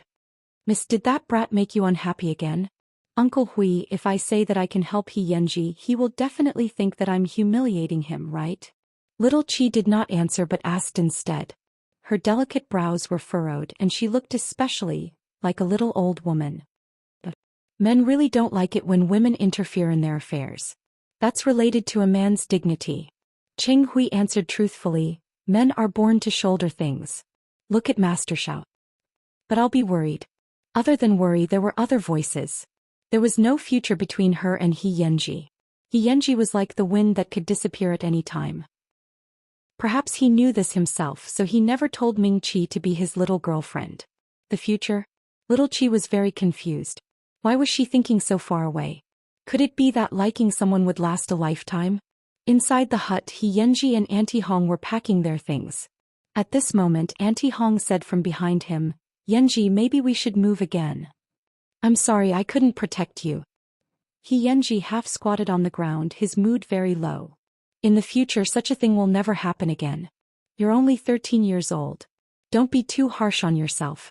Walk the path of a normal person. Only then will your grandmother be at ease. In the darkness, Xianxia's expression was slightly self-deprecating. But there are more and more things I want to protect. Chapter 1043. After returning home, little Qi lay on the bed, but she couldn't fall asleep. Her mind was filled with the image of Xianxia asking her to leave. Did she leave too decisively? Thinking of this, little Qi took out her phone and sent Xianxia a text message. Is everything okay at home? Unexpectedly, Xianxia replied in a moment and he was as sloppy as ever. Can I interpret it as you missing me? I'm not joking. Xianxia called in the next second. I'm not joking either. At this moment, I know that you miss me and I feel much better. If you can give me a kiss and a hug, I'll be in a great mood. Little Qi. That meant that she was fine, although she knew that she couldn't hear the truth from Xianxia's mouth. Are you going to school tomorrow? Yes, I have to see you, Xianxia said matter-of-factly. Remember to apply it. It's very effective. My mother made it. After Xianxia heard this, he took out a small medicine bottle from his pocket and sniffed it. This smell is the same as the fragrance on your body. This way won't I be tainted by your smell? Little Qi ignored his teasing and just hung up the phone. Go to sleep. See you tomorrow. Hey, go to sleep, Princess Sheng. Recently, Xianxia had been very keen on giving little Qi all kinds of nicknames such as Miss Stupid and Princess Sheng, but none of them sounded as good as when he called her his wife. Little Qi put down her phone and felt much more at ease. However, Xianxia wasn't having an easy time. His heart was tormented. He knew that he had made little Qi very uneasy. However, he couldn't act like a man and make a promise in a dignified manner, because he was afraid. The next day, little Qi woke up early and arrived at school, but she didn't see any trace of Xianxia. He either didn't come or arrived early, and he would definitely keep his promise. But today he went back on his word. Little Qi originally thought that he wouldn't appear, but during the first class he appeared at the door of the classroom with his school bag. I thought you weren't coming. Of course I have to keep my promise to my wife. I went to deal with some personal matters just now. Xianxia put down his school bag and looked at the seat behind him. In fact, he had left a long time ago. It was just that on the way he heard from a gangster he was familiar with that someone in the school had paid someone to cause trouble for Xing Qingwan. Had they never seen little Qi's bodyguard before? Or had he not seen the power of the Sheng family? Therefore he spent some time riding his motorcycle to find those gangsters. Other than fighting, what other private matters do you have? Xianxia didn't explain. He suddenly leaned on the table and looked at little Qi ambiguously. Of course there's more. For example, I missed you all night and kissed you in my dream, so I woke up late. Seeing that he was still joking as usual, little Qi was completely relieved. She didn't seem to know that someone was looking for trouble with her. However, after lunch break, she heard that the girls in the back row were locked in the restroom and given a good beating. Actually, the three girls weren't just taught a lesson. They were also given a warning. Someone knows that you want to touch Xianxia, so I'm here to warn you. Behave yourself from now on. If you dare to have such thoughts again, you won't be able to leave the bathroom alive. Do you hear me? Chapter 1044. It was also because of this that the three girls ran away when they saw Muchichi. Even if they met in class in the afternoon, they still felt quite guilty. When little Chi saw this, she couldn't help but become suspicious of this matter. So, after the third class, she caught one of the girls and brought her to the playground to question her. Why do you look like a mouse seeing a cat when you see me? Xianxia, we won't dare to do it again. Don't get people to teach us a lesson, the girl answered, trembling with fear. When little Chi heard this, she felt that there was a problem, so she asked carefully. We just wanted to find a few people to scare you, but we didn't expect you to find out about it in advance. You even found someone to teach us a lesson. So stop pretending. What kind of good person are you? Now all the girls in the class hate you. After hearing these words, little Chi finally understood what was going on. It meant that someone wanted to cause trouble for her, but they were intercepted by someone more ruthless and helped her take revenge. Actually, even if she thought about it, she knew who the person who protected her was. So what if I hate you? Little Chi suddenly grabbed the other party's lapel and tugged hard. If you want revenge in the future, just come and find me. If you're not afraid that your family will go bankrupt, just try it. The other party had never thought that little Chi would be so domineering. She was so scared that she couldn't say a word. Because she knew that to the Xing family, this was just a matter of moving a finger. Seeing that she was scared, little Chi let go of her right hand and took 2 steps back. Just go and tell your friends and the so-called girls in the class that I'll fight at any time. After saying that, little Chi returned to the classroom. At this time, Xianxia was sleeping soundly again. Why didn't you tell me? Little Chi also leaned on the table and asked Xianxia in a low voice. What? Xianxia propped himself up with sleepy eyes. About those gossipy women. Oh, that. I'm protecting my wife. I didn't provoke you, did I? After saying that, Xianxia turned around and continued to sleep. I can solve my own problems. In fact, little Chi just didn't want Xianxia to offend more people because of this. If you don't like it, it won't happen again. After all, you're Xing family. No. Little Chi quickly explained, it has nothing to do with my family. It's just, what identity are you using to protect me? This time Xianxia did not answer. It could be considered silence. Actually, you don't know how long you can stay in school, right? Or perhaps very soon you will move to another school. At that time, what will I be? Xianxia could not answer these questions. That was right. At that time, as soon as they separated, the two of them would quickly become strangers. So, don't cause so much trouble for me. After saying this, little Chi lowered her head. But at this moment, Xianxia suddenly raised his head. Even so, I still like to do that. Let's not see each other this afternoon. You're annoying me now and I'm busy moving. Little Chi didn't say anything. After class, Xianxia took his bag and quickly disappeared from little Chi's sight. Little Chi looked at his back view and felt a little sour in her heart. This was also a feeling she had never experienced before. It made her very uncomfortable, but there was nothing she could do. However, there was a voice in her heart telling her that she didn't want to see Xianxia leave just like that. So, the next second she packed her things and chased after him. Then she saw Xianxia leaning against the motorcycle at the back door of the school, waiting for her with a helmet in his hand. Chapter 1045. I thought you wouldn't chase after me. Then why wait? Little Chi touched the shoulder strap of her school bag nervously and asked. I still want to wait and see. Xianxia handed her the helmet. For you. Didn't you say you're moving? I'll go with you. If you don't come home every day, won't my father-in-law and mother-in-law look for you? Xianxia saw that she was walking towards his motorcycle and his tone became relaxed. He couldn't stop teasing little Chi. They know. Little Chi's face was a little red. If you don't leave now, others will see you. So my father-in-law and mother-in-law already know of my existence. Xianxia continued to smile and took the initiative to turn back. He grabbed little Chi's hand and placed it on his waist. Hold on tight. I won't be responsible if you fall. Little Chi didn't resist. She just hugged him and naturally pressed her face against Xianxia's back. Soon the two of them arrived at the apartment that Xianxia was going to move to. Little Chi looked at the surroundings and asked Xianxia, did you move here on purpose? Because this place was only a few kilometers away from the banyan courtyard, little Chi would even pass by Xianxi's house on her way home. I found it by accident. The surroundings are safe and the facilities are complete. Grandma can find a companion to chat with when she moves in. It's definitely not because of you. Xianxi answered with a smile on his lips. However, he said that because he had considered that he could see little Chi often. The bitterness in his heart after school suddenly turned into sweetness at this moment. Little Chi got off his motorcycle and said to him, I haven't seen your grandma yet. Auntie Hong will take grandma back for a few days. I'll let you two meet after things are settled here. Xianxi parked his motorcycle, but he didn't go straight into the house. Instead, he took little Chi around. What are you looking at? I'm checking the surrounding environment and terrain to see if it's safe enough. Xianxi stopped in his tracks. Then he took out the key from his school bag and opened the door of his new home. Feel free to look around. Little Chi pushed open the door and entered, but in the next second Xianxi grabbed her arm and pressed her against the wall. Then he moved closer to her. Do you know that I can do whatever I want to you now? Then you have to ask my fist first. Little Chi didn't panic, nor would she admit that when he approached her, her heart beat faster. I really want to kiss you. Xianxi touched the corner of his mouth and let go of little Chi. The house is a little messy. Help me clean it up? Yes.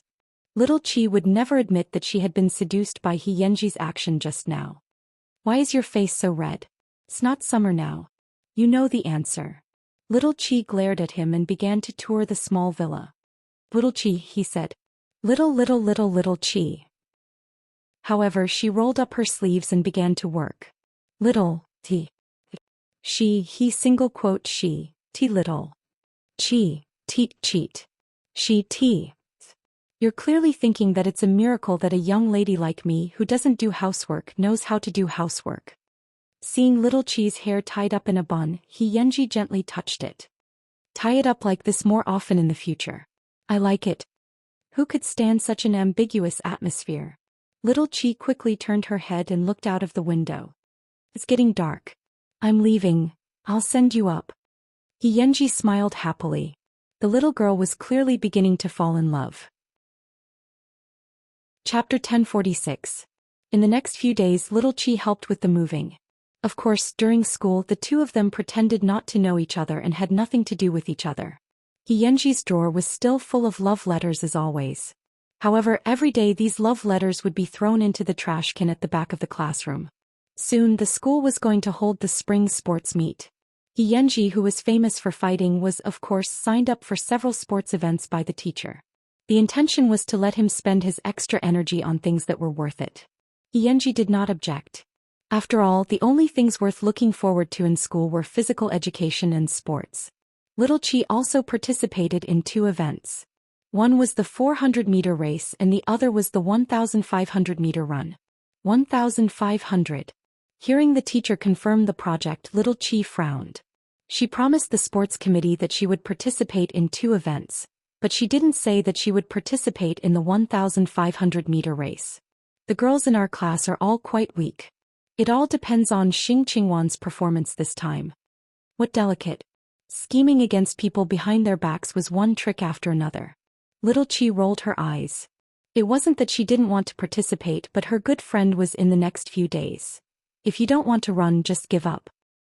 Xianxi saw her doubts and whispered in her ear. Since I've agreed, there's no reason for me to go back on my word.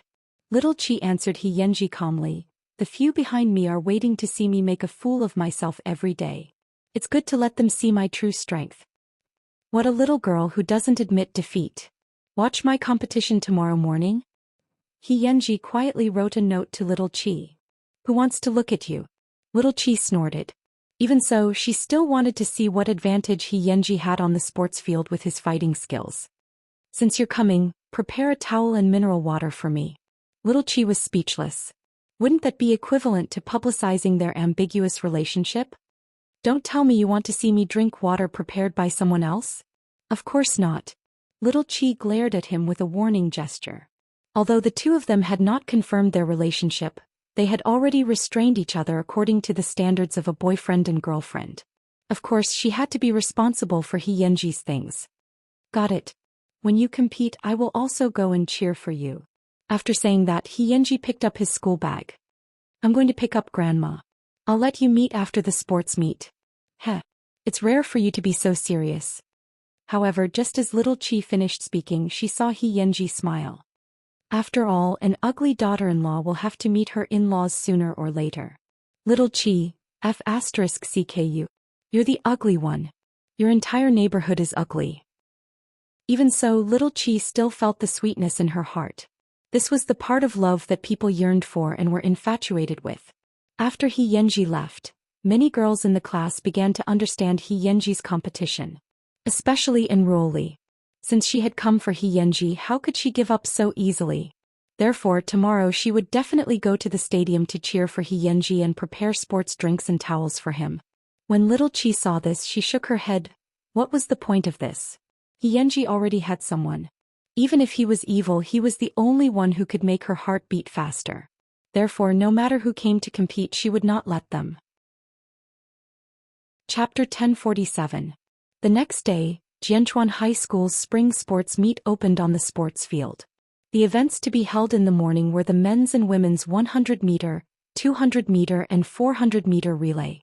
Because of Xianxia's participation, this year's sports field was especially lively.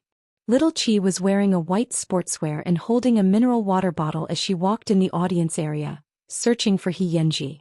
Actually, there was no need to be deliberate. After all, wherever the screams were the loudest, Xianxia would be there. Xianxia was wearing a black and white sportswear. Standing in the crowd, he was so dazzling and eye-catching. Little Qi wanted to go up and observe, but there was no place for her around Xianxia. Therefore, she sat on a stool at the side, lost in thought. Soon, a warm body walked to her side and took the towel and mineral water from her neck. Why are you in a daze? Little Qi came back to her senses and saw Xianxia sweating profusely. Behind him was a group of girls. Junior, drink my... Junior, use my towel. Xianxia impatiently pushed away the enthusiastic contributions. Then he put his arm around little Qi's shoulder and said, My deskmate is here. You guys can rest. Everyone looked at little Qi with resentment. What a goddamn luck. I saw Xianxia use Xing Qingwan's towel and drink her water. I can't help it. They're deskmates. Xianxia winked at little Qi. The little girl was really not proactive at all. Go. It's time for lunch. Are you done? Little Qi stood up and asked. What else do you think? Xianxia walked in front of little Qi, sweating profusely. Little Qi walked behind him with a towel in her hand. This was the first time the two of them were outside the classroom, one in front and the other behind. Xianxia's excuse was that they were deskmates. He only drank from deskmates and he only played with deskmates because he had a serious obsession with cleanliness. This was also the first time little Qi was eating in the school cafeteria. She looked a little restless because opposite her was Xianxia's enlarged handsome face. Your hubby is too handsome. Are you nervous? Xianxia saw that she was not eating seriously and quickly teased her. Do I want to become public enemy number one? Don't worry. In their eyes, I don't treat you like a girl. Xianxia placed the soup in front of little Qi. I have a match in the afternoon. If you get distracted again, I have plenty of ways to teach you a lesson. After little Qi heard this, she flicked his head. Who taught who? What a little tigress. Xianxia put down the bowl and chopsticks. This is your first time eating with your husband, right? Aren't you secretly delighted? Can't you be quiet when you're eating? Little Qi picked up the soup and took a sip. Only then did she realize that after sharing a bottle of water, she and Xianxia shared a bowl of soup. So she suddenly blushed because she knew that this was called indirect kissing. You're blushing more and more often. Xianxia took advantage of the fact that no one was around to tuck little Qi's hair. You're so obedient. I like it the most when you tie your hair like this. Little Qi, the number of times this person was flirting with her was also increasing. Furthermore, it did not matter where it was. Soon the two of them finished lunch. Originally, little Qi was worried that the people outside would spread rumors, but she never expected that those people would mistake little Qi for Xianxia's brother, based on his actions. Chapter 1048. Of course, Xianxia did this on purpose. In this way, he could openly order his concubine around. For example, little brother Xing, I'm thirsty. Little brother Xing, I want a towel. Xianxia acted as if he was squeezing little Qi dry, but in fact he brought little Qi with him, giving her the best view of his competition. Although the girls were envious of little Qi, they treated it as He Yanji enslaving her. Although she could be with He Yanji at any time, she was not He Yanji's girlfriend, so they did not pay too much attention to her. Seeing this, little Qi heaved a sigh of relief. It was not that she was afraid, but that even they had not given each other a definite answer, so there was no need to make it known to the world. For the whole day, little Qi was ordered around by He Yanji whenever he participated in the competition. Every time a girl squeezed little Qi out of the crowd, He Yanji would deliberately pull her and put her in the most eye-catching position. I only have this little brother. I can't lose him. Little Qi really wanted to bite him. He Yanji regretted it a little. Why didn't he use this move earlier? This way the two of them wouldn't have to avoid arousing suspicion. Although He Yanji looked like he deserved a beating, seeing his smug smile, little Qi felt a sense of warmth from the bottom of her heart. And with someone at the level of a big brother, the first battle was, of course, beautiful and smooth. Because of this, He Yanji's fans went from being of an age group to being from the entire school. This was because no young man would be so good-looking and have a noble air about him. Most importantly, he was almost omnipotent and a ruffian. Such a boy would have the confidence to be proud no matter where he went.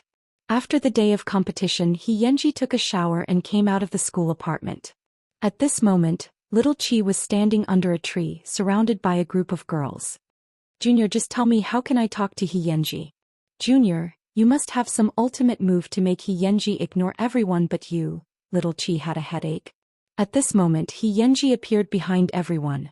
With the freshness of a bath, he pulled little Qi out of the crowd. There's no ultimate move. It's just that she's the closest to me. Let's go, little brother. It's time to go home. Under the setting sun, the silhouettes of the two were lengthened. Little Qi followed behind He Yanji.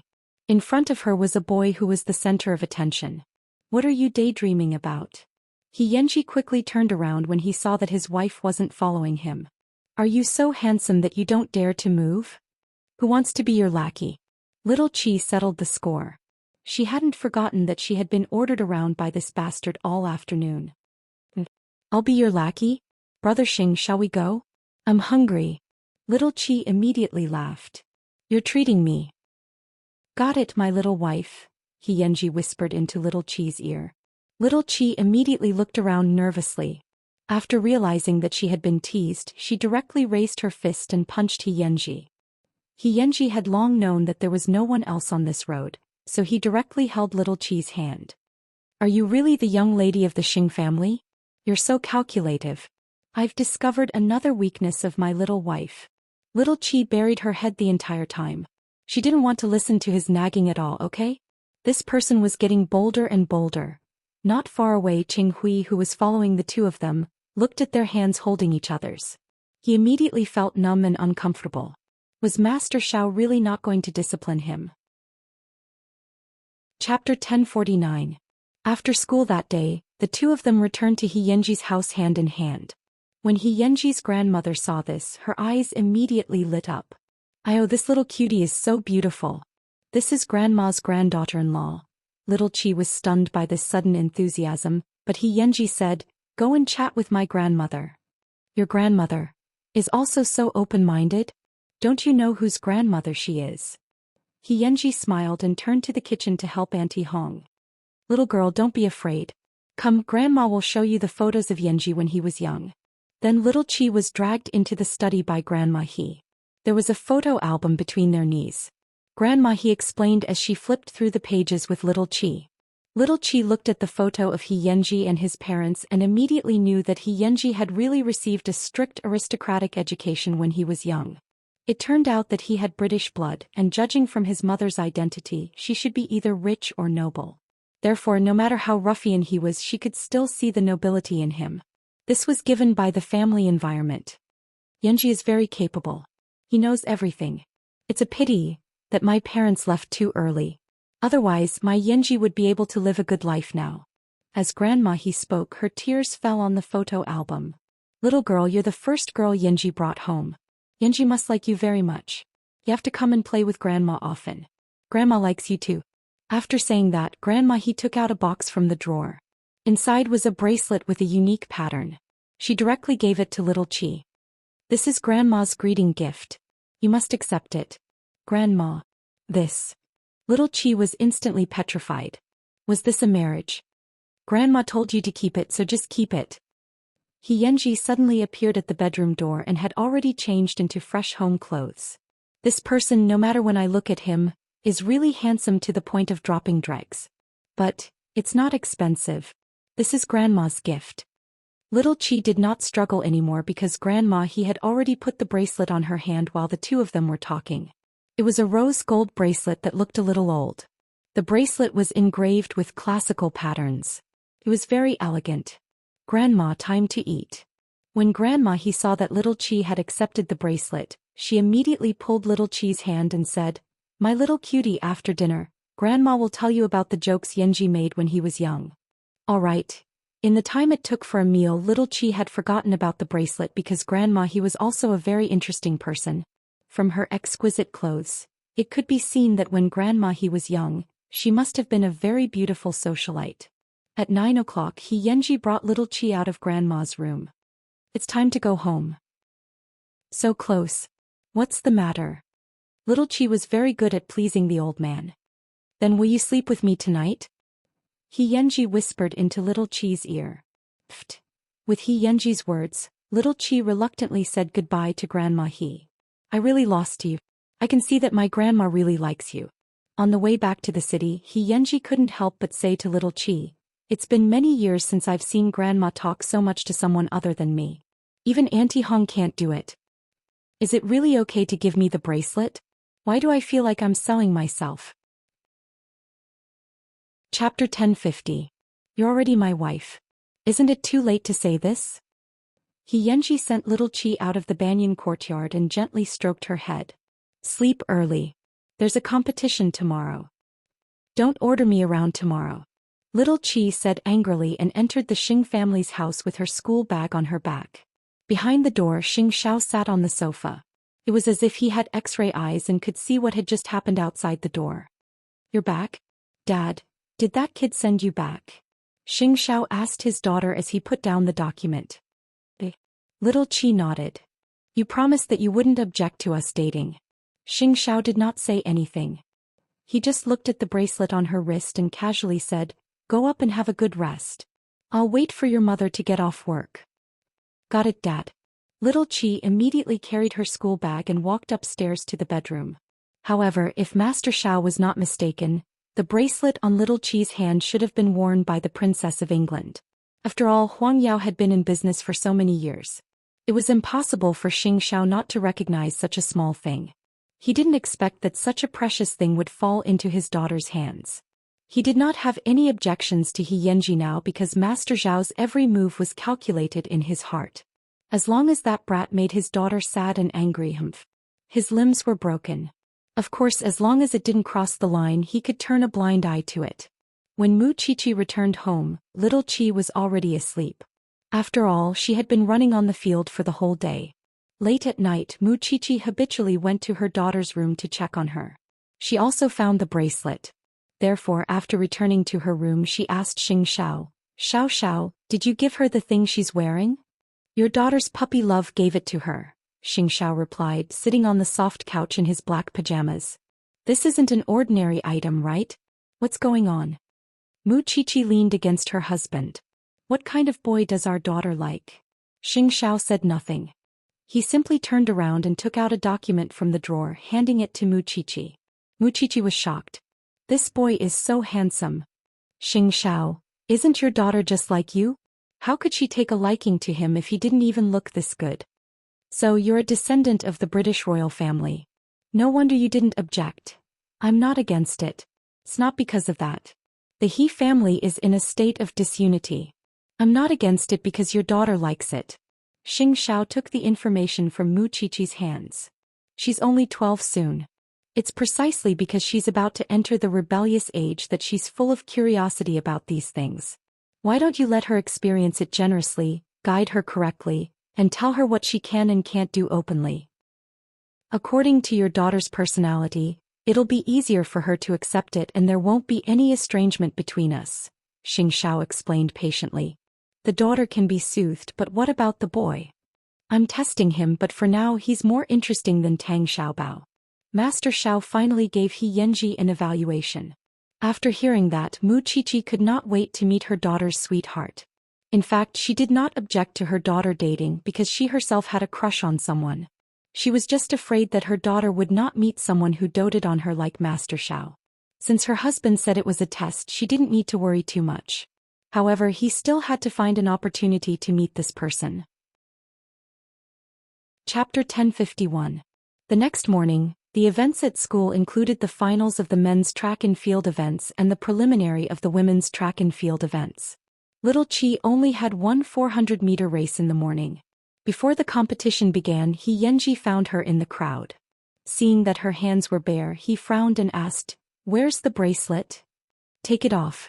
I'll wear it when I exercise. It's easy to damage it," Little Qi said as she raised her wrist. "Got it. Now that the competition is over, I'll wear it back immediately," He Yanji ordered domineeringly. "So what? No one knows whose family it belongs to." Little Qi snorted and didn't let him have his way. "You want me to kiss you in public to announce our relationship?" "What's our relationship?"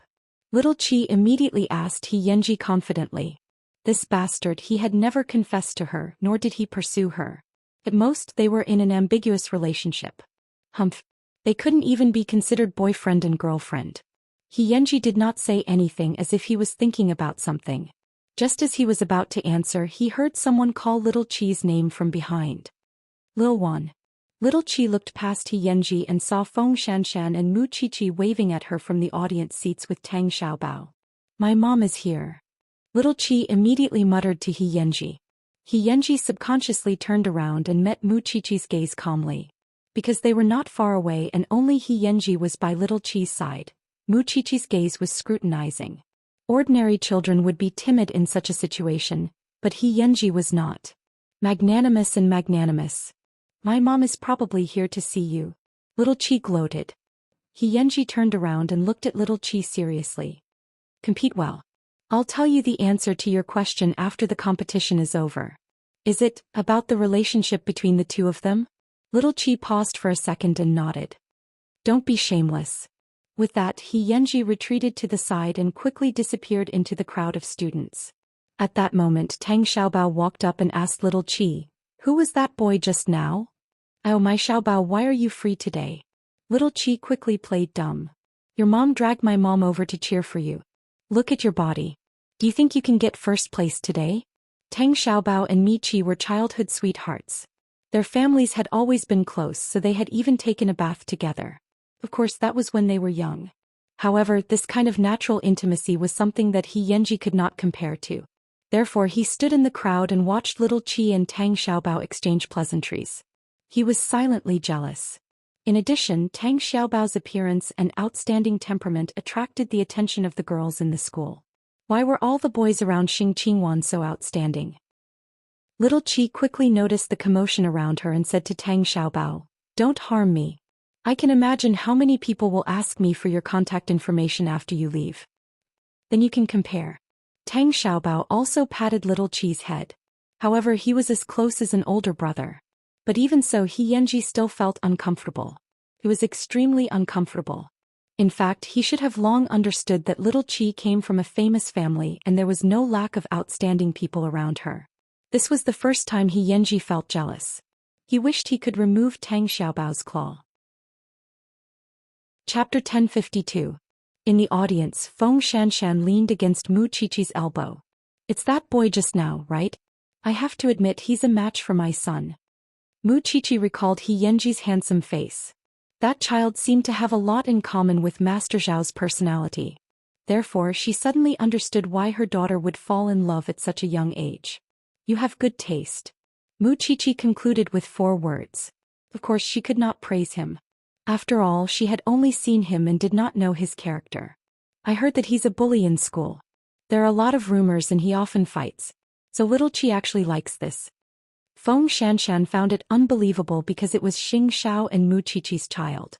However, she also felt that it was only natural because Mu Qiqi had liked that kind of Xing Xiao back then. They're different. Mu Qiqi was referring to Xing Xiao and He Yanji. Master Xiao used to be a fox. But He Yanji in front of her was a wolf dog. A fox was cunning and a wolf dog was ferocious. Not far from the audience, Little Chi had already started the 400-meter race. No one knew Little Chi's skills, so naturally no one knew what level she was at. Therefore, when she started running, she shocked everyone. On the 4 tracks, she was the only one who looked as light as a swallow. Without any effort, she left her opponent far behind. There was no doubt about this first place. Of course, there was still the semifinals and the finals. After the race, Little Chi wanted to go to her mother's side, but Xianxia came out of nowhere and threw a towel on her head. He also placed a bottle of mineral water in her hand. Little Chi wanted to say something to him, but when she saw Tang Xiaobao approaching, Xianxia quickly disappeared into the crowd. Was this person throwing a tantrum? Tang Xiaobao looked at the towel on Little Chi's head and smiled mockingly. Aren't you afraid that your mother will see you being so intimate? She knows. Little Chi's cheeks were slightly red.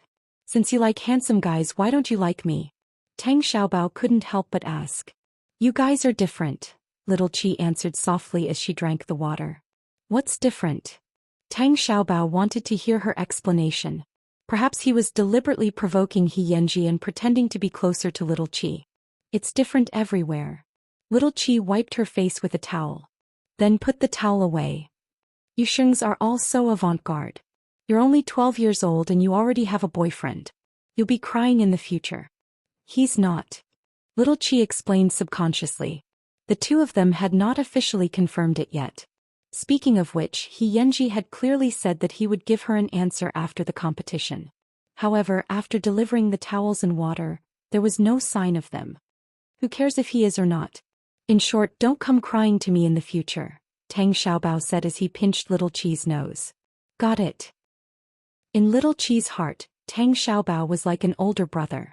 His future was limitless. He inherited Tang Yan's steadiness and self-discipline in everything. This was also one of the reasons why Little Chi found him boring. She enjoyed a free and unfettered life. Excitement, adventure, and excitement. Only Xianxia could give her these things. Go, it's the semi-finals. Tang Xiaobao heard the referee read Little Chi's name and pushed her. Compete well.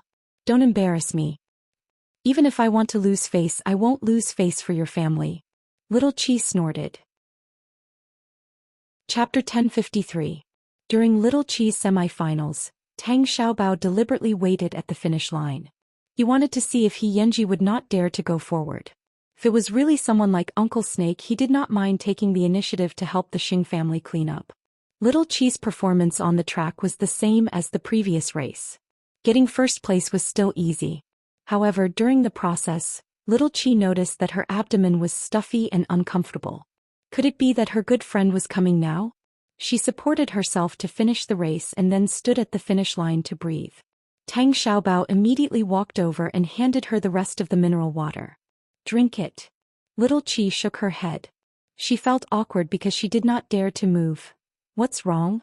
Tang Xiaobao did not understand. Little Chi was especially embarrassed. Just as she was about to call Mu Chichi, Xianxia walked out of the crowd. He walked directly to Little Chi's side, took off his coat and tied it around Little Chi's waist. Scope. Little Chi was a little surprised. How did Xianxia know? Moreover, was it really okay for him to ignore Tang Xiaobao like this? Xianxia, my pants are dirty. Xianxia said to her in a low voice, I won't be participating in tomorrow's finals. There's still the 1,500-meter run on the last day. Little Chi let him hold her hand. The two of them were about to walk out of the crowd when Tang Xiaobao caught up to them and stopped them. So, what right do you have to take Little Chi away in front of her family? Xianxia deliberately held Little Chi's hand tighter. How can someone who can't even see her predicament be called family? Besides, you're your family and I, my lover. There's no conflict. Young hero, you're so bold. Little Chi was instantly bewitched. Tang Xiaobao looked at Xianxia, and Xianxia responded with a fierce expression. If you want to fight, let's meet another day. I won't back down. That's what I've been waiting for. Xianxia smiled faintly and held Little Chi's hand as he walked to the locker room in the stadium. Little Chi followed Xianxia. Her heart beat faster and the corners of her mouth curled up. When she reached the locker room, she heard him ask, Do you have any clothes to change into? Yes, Little Chi quickly said. Go, I'll guard you outside. When you come out, we'll have a good talk. Okay, Little Qi nodded. Then she felt Xianxia let go of her hand. At that moment she only felt disappointed and lonely. She was clearly in front of him, but he didn't know how to be satisfied. Little Qi quickly entered the changing room and checked. Sure enough, she had dirted her pants. She did not know if anyone else had seen it. She didn't know why Xianxi's eyes were so sharp. He could see her embarrassment at a glance. Just as Little Qi was changing her pants, Mu Qiqi called her. Where are you? Mom, take Tang Xiaobao home with Auntie Feng. My good friend is here. He's changing his pants. Little Qi held her phone and said in a low voice, if you want to see Xianxia, let's do it next time. I don't want Tang Xiaobao to get involved. When Mu Qiqi heard that, she knew that she was pressuring her daughter, so she said, all right. We'll talk about it when we get home tonight. I don't want to tell you guys when I get home. Can't a girl have her own worries? But daughter, that kid is indeed quite handsome. After hearing this, Little Qi quickly hung up the phone. She really worried a lot. Outside the door, Xianxia leaned against the door and smiled. Sure enough, his mother-in-law was here to see him. Chapter 1054. Soon, Little Qi changed into a new pair of pants and walked out of the changing room. At this time, Xianxia was leaning against the stone pillar, lost in thought. Let's go. Little Qi's face was slightly red. She didn't expect that a boy like him would discover such a thing. Xianxia tilted his head to look at Little Qi and immediately teased, why are you blushing? This kind of thing is always a little embarrassing. What's there to be embarrassed about in front of your husband? After saying that, Xianxia held Little Qi's hand and took advantage of the chaos of the sports meet to climb the mountain behind the school. Standing halfway up the mountain, Xianxia held Little Qi's hand, his palms slightly sweating. Is that kid today very familiar with you? Tang Xiaobao? He's only a few days older than me. We grew up together. Little Qi answered casually because her gaze was on the two of them holding hands. You like him? After hearing Xianxi's words, Little Qi could feel the jealousy in his tone, so she laughed. It's just a playmate. We walk different lives. I don't like people who abide by the rules. Little Qi explained as she looked at the lively field at the foot of the mountain. Didn't you say that you have something to say to me? What do you want to say? In the future, don't play with him. Xianxia turned around and lifted Little Qi's chin. In the future you have to play with me. So overbearing. Little Qi was dissatisfied. I can play with whoever I want. Xing Qingwan, in the future you'll be mine alone. You have to listen to me, understand? As he said this, Xianxia reached out and touched Little Qi's head. I'll spoil you so that you won't lose to the status of a princess at home. Can you be more straightforward? Why are you being so straightforward? Understand it yourself. After saying that, Xianxia leaned over and gently kissed Little Qi on the lips. This can be considered a seal. When you're 16, I won't just kiss you like this. Little Qi's face instantly turned red. In the future, be my girlfriend and wife. I'll take good care of you. At this moment, Little Qi's heart was shrouded in something called happiness. At the same time, she was worried and worried. Therefore, she took the initiative to bury her head in Xianxi's chest and asked in a muffled voice, then will you still fight? You have a girlfriend. You have to hit less. Xianxia curled his lips. Little girl, did you like me a long time ago? What about you? Compared to the usual generous Little Qi, the little girl at this moment was so shy that it made people's hearts ache. Of course, Xianxia had only ever seen Little Qi like this in front of him, so his smile was very satisfied. The first time I saw this little girl, I wanted to conquer and tease her. I wanted to see your reaction. Xianxia reached out and hugged Little Qi. In the future, I will do my best to protect you. Little Qi would probably never forget this day for the rest of her life. The two of them confirmed their relationship on the mountain behind the school. Although the feelings of a 12-year-old seemed so fragile, Little Qi believed that at least at this moment, she was experiencing the feelings of her life. By the way, why did that kid call you Little Qi? What kind of nickname was that? Didn't he know? My mother's name is Mu Qiqi, so I'm naturally Little Qi. It's mainly because my name is too tongue-twisting, so it's not easy to call me by a nickname. So the whole family calls me Little Qi, Little Qi explained. The little one is very smooth. From now on, I'll be the only one calling you that. Do you remember? Before going down the mountain, Xianxia seriously instructed Little Qi. That was his exclusive name. No one was allowed to snatch it. Chapter 1055. But I still want to participate in tomorrow's finals, little Qi said to Xianxia in a low voice. I don't like to give up halfway. Are you feeling uncomfortable? Xianxia asked. 400 meters, so it's okay. Got it. Xianxia did not object. In any case, he could just serve her with some red date tea. In little Qi's heart, she wished that she hadn't left school because she wanted to spend more time with Xianxia. Go home and have a good rest today. I won't teach you how to ride a motorcycle. We'll talk about it when you're more comfortable. After the two of them returned to the classroom, Xianxia naturally carried little Qi's school bag on his back. Little Qi nodded and did not object. The two of them quickly walked up to Qinghui, and Xianxia handed the school bag directly to Qinghui. Go back and be good, okay? Her voice was so sexy. Was she trying to charm people to death? Little Qi quickly got into her car. After Qinghui drove away, she covered her flushed cheeks. She was really becoming less and less like herself. Xianxia watched little Qi leave before putting his hand into his trouser pocket. However, just as he was about to go to the shed to find his motorcycle, a tall figure blocked his way. Didn't you say we were going to fight? I happen to have time now. Xianxia was very surprised because Tang Xiaobao had actually waited until they were out of school. Coincidentally, he was also very jealous of little Qi and Tang Xiaobao growing up together, so the two of them arranged to meet in an open space outside the school. Tang Xiaobao had been taught by Tang Yan since he was young.